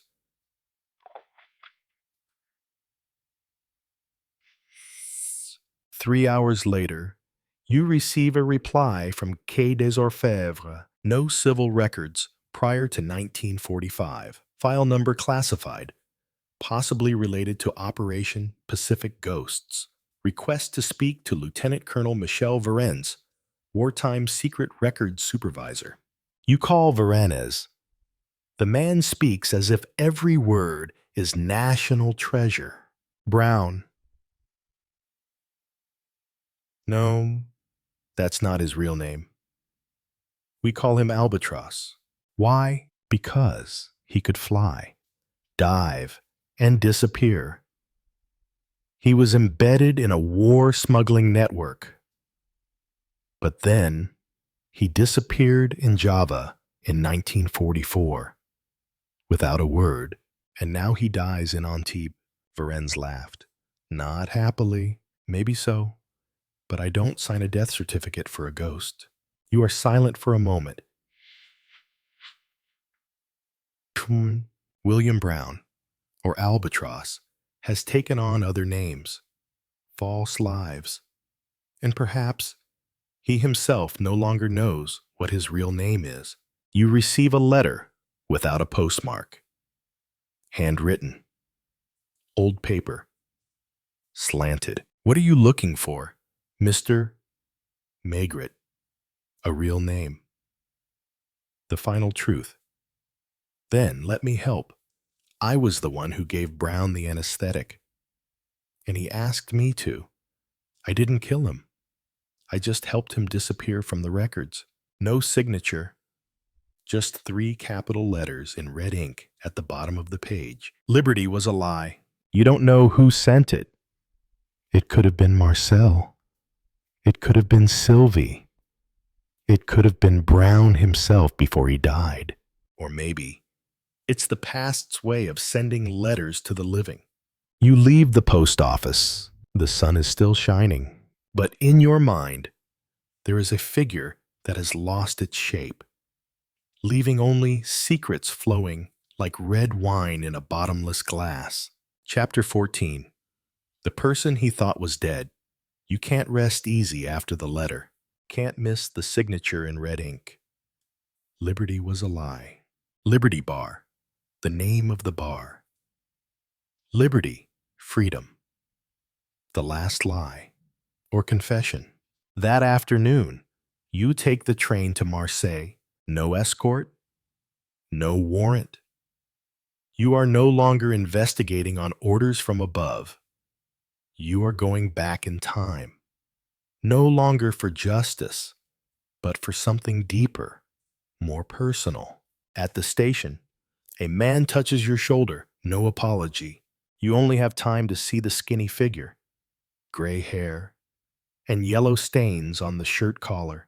You chase after him, but he disappears into the crowd like a puff of smoke. At the city police headquarters, you ask to see the security cameras of the train stations for the last 5 days. At St. Charles Station, a blurry video appears. A tall, thin man in a fedora. His face was old, but his eyes were unusually alert. He was accompanied by a young, red-haired girl in a 1940s dress. They entered a bar in the Port District. You found the restaurant. Name Le Revenant, the one who returned from the dead. Small, dark restaurant, wooden walls, smell of cigarette smoke mixed with the smell of sea salt. You ask the owner, has any old man, like an old sailor, ever been in here? The owner raised his eyebrows. You mean the person who plays the piano. You pause. What does he play? Chopin.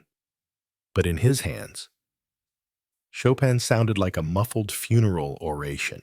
You sit down, order a whiskey. Wait, in his mind, the name Albatross returned, but this time, it had a shadow beside it.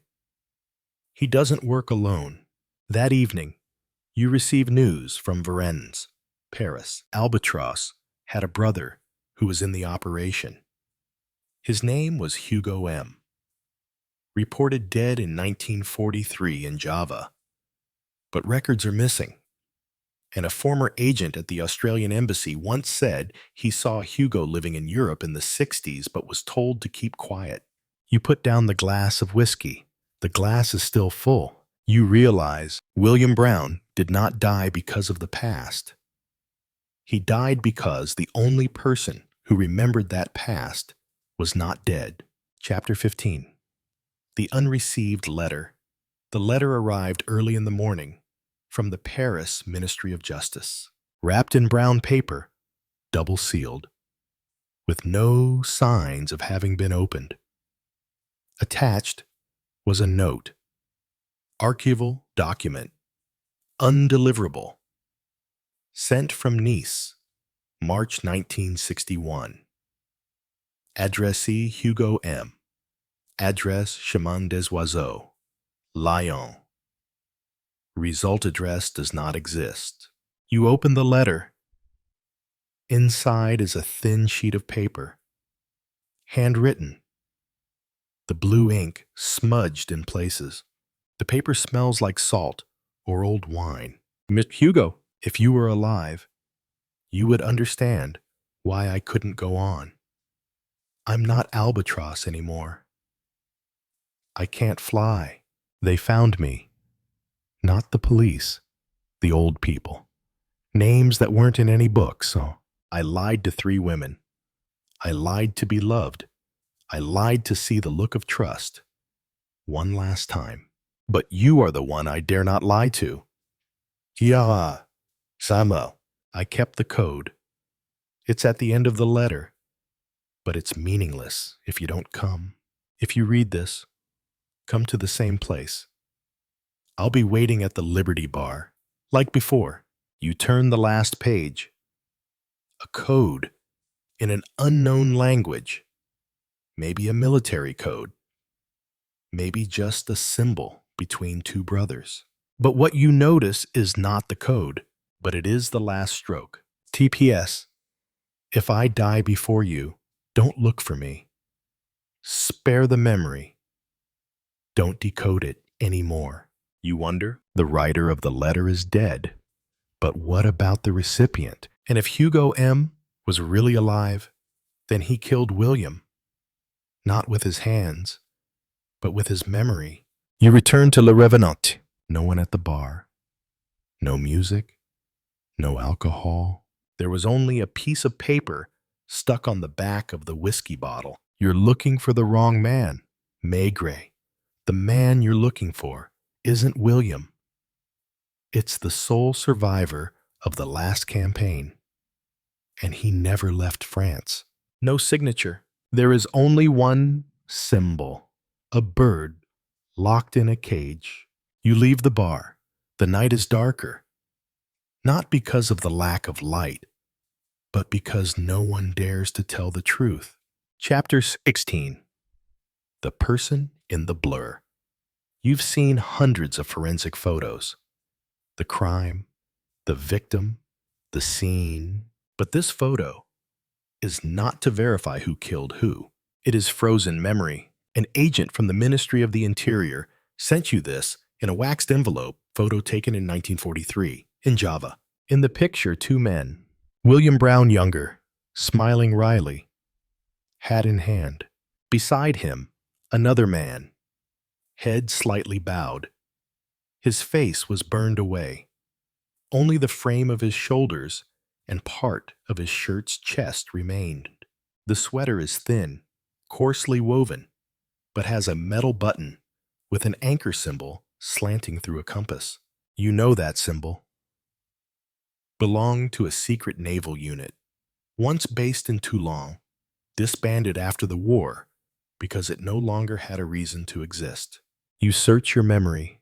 The man from Le Revenant, gray-haired, thin, hunched.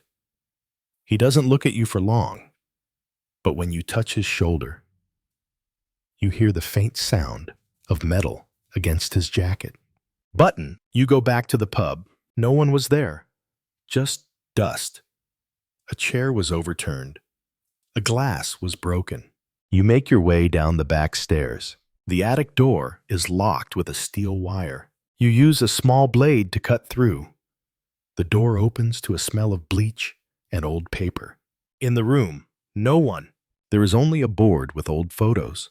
William Brown, in various stages, young, old, gaunt, smiling at someone out of frame.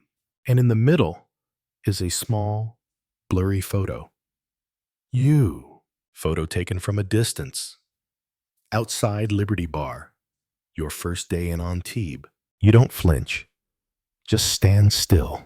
He knows you from the beginning. He watches you, not to stop you, but to make sure you find the right path. On the table, there was an old file, brown cover, handwritten name, Albatross, post-war. You open it. First line, if you're reading this, it means I've left enough clues. And if you're persistent enough to follow them, you're also sober enough to understand the only dead person in this story isn't me. You close the file. No more murders. No more cases. All that remains is a game of hiding bodies, changing names, and a soul split between roles. Chapter 17. The person in the blur. You've seen hundreds of forensic photos. The crime, the victim, the scene. But this photo is not to verify who killed who. It is frozen memory. An agent from the Ministry of the Interior sent you this in a waxed envelope, photo taken in 1943 in Java. In the picture, two men, William Brown, younger, smiling wryly, hat in hand. Beside him, another man, head slightly bowed. His face was burned away. Only the frame of his shoulders and part of his shirt's chest remained. The sweater is thin, coarsely woven, but has a metal button with an anchor symbol slanting through a compass. You know that symbol. Belonged to a secret naval unit, once based in Toulon. Disbanded after the war because it no longer had a reason to exist. You search your memory. The man from Le Revenant, gray-haired, thin, hunched. He doesn't look at you for long, but when you touch his shoulder, you hear the faint sound of metal against his jacket. Button, you go back to the pub. No one was there, just dust. A chair was overturned. A glass was broken. You make your way down the back stairs. The attic door is locked with a steel wire. You use a small blade to cut through. The door opens to a smell of bleach and old paper. In the room, no one. There is only a board with old photos. William Brown, in various stages, young, old, gaunt, smiling at someone out of frame. And in the middle is a small, blurry photo. You, photo taken from a distance. Outside Liberty Bar, Your first day in Antibes, you don't flinch. Just stand still. He knows you from the beginning. He watches you, not to stop you, but to make sure you find the right path. On the table, there was an old file, brown cover, handwritten name, Albatross. Post-war, you open it. First line, if you're reading this, it means I've left enough clues. And if you're persistent enough to follow them, you're also sober enough to understand the only dead person in this story isn't me. You close the file. No more murders. No more cases. All that remains is a game of hiding bodies, changing names, and a soul split between roles. Chapter 18. The Shadow Behind the Mirror. You go back to Paris, not to close the case, but to see if the deceased was really alone when he died. At Austerlitz station, amid the train whistles and calls to leave the carriage, you stop when you see a figure looking at you from the station's mirror. Not a reflection, not by accident. That person is looking at you. He stood tall. He wore a gray coat with a high collar. His hair was evenly gray, and his eyes were dim, but sharper than any forensic report you'd ever read. You come up. No need to say your name. He spoke first. You don't ask who I am. You answer, I know. The question is, do you still have any part of the name, Hugo M? Or whoever used to bear that name smiled, softly, unhappily. William shouldn't have written the letter, but he has a soft spot for memories. And you don't only believe in what remains after everything is burned down. Silent.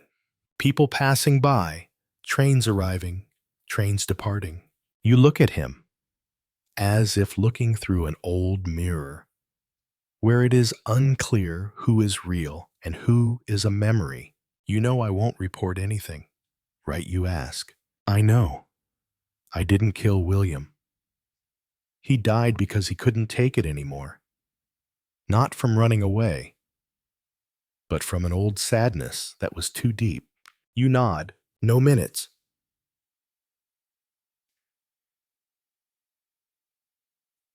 No charges. There was only one handshake. Cold, as if you had just shaken hands with the last remains of a man who had died twice. Hugo walked away without looking back. No need, because William Brown is now quiet, and the other person was no longer a shadow. You return to the Quai des Orfèvres office. Write a final line in the file. No one was charged. The dead man was named William Brown. But the case was about something else.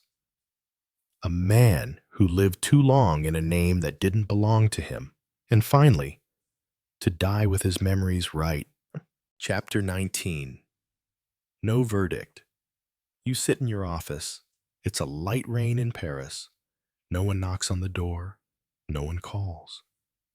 The case is closed. But no one has been convicted. A parcel arrived from Antibes. No sender name.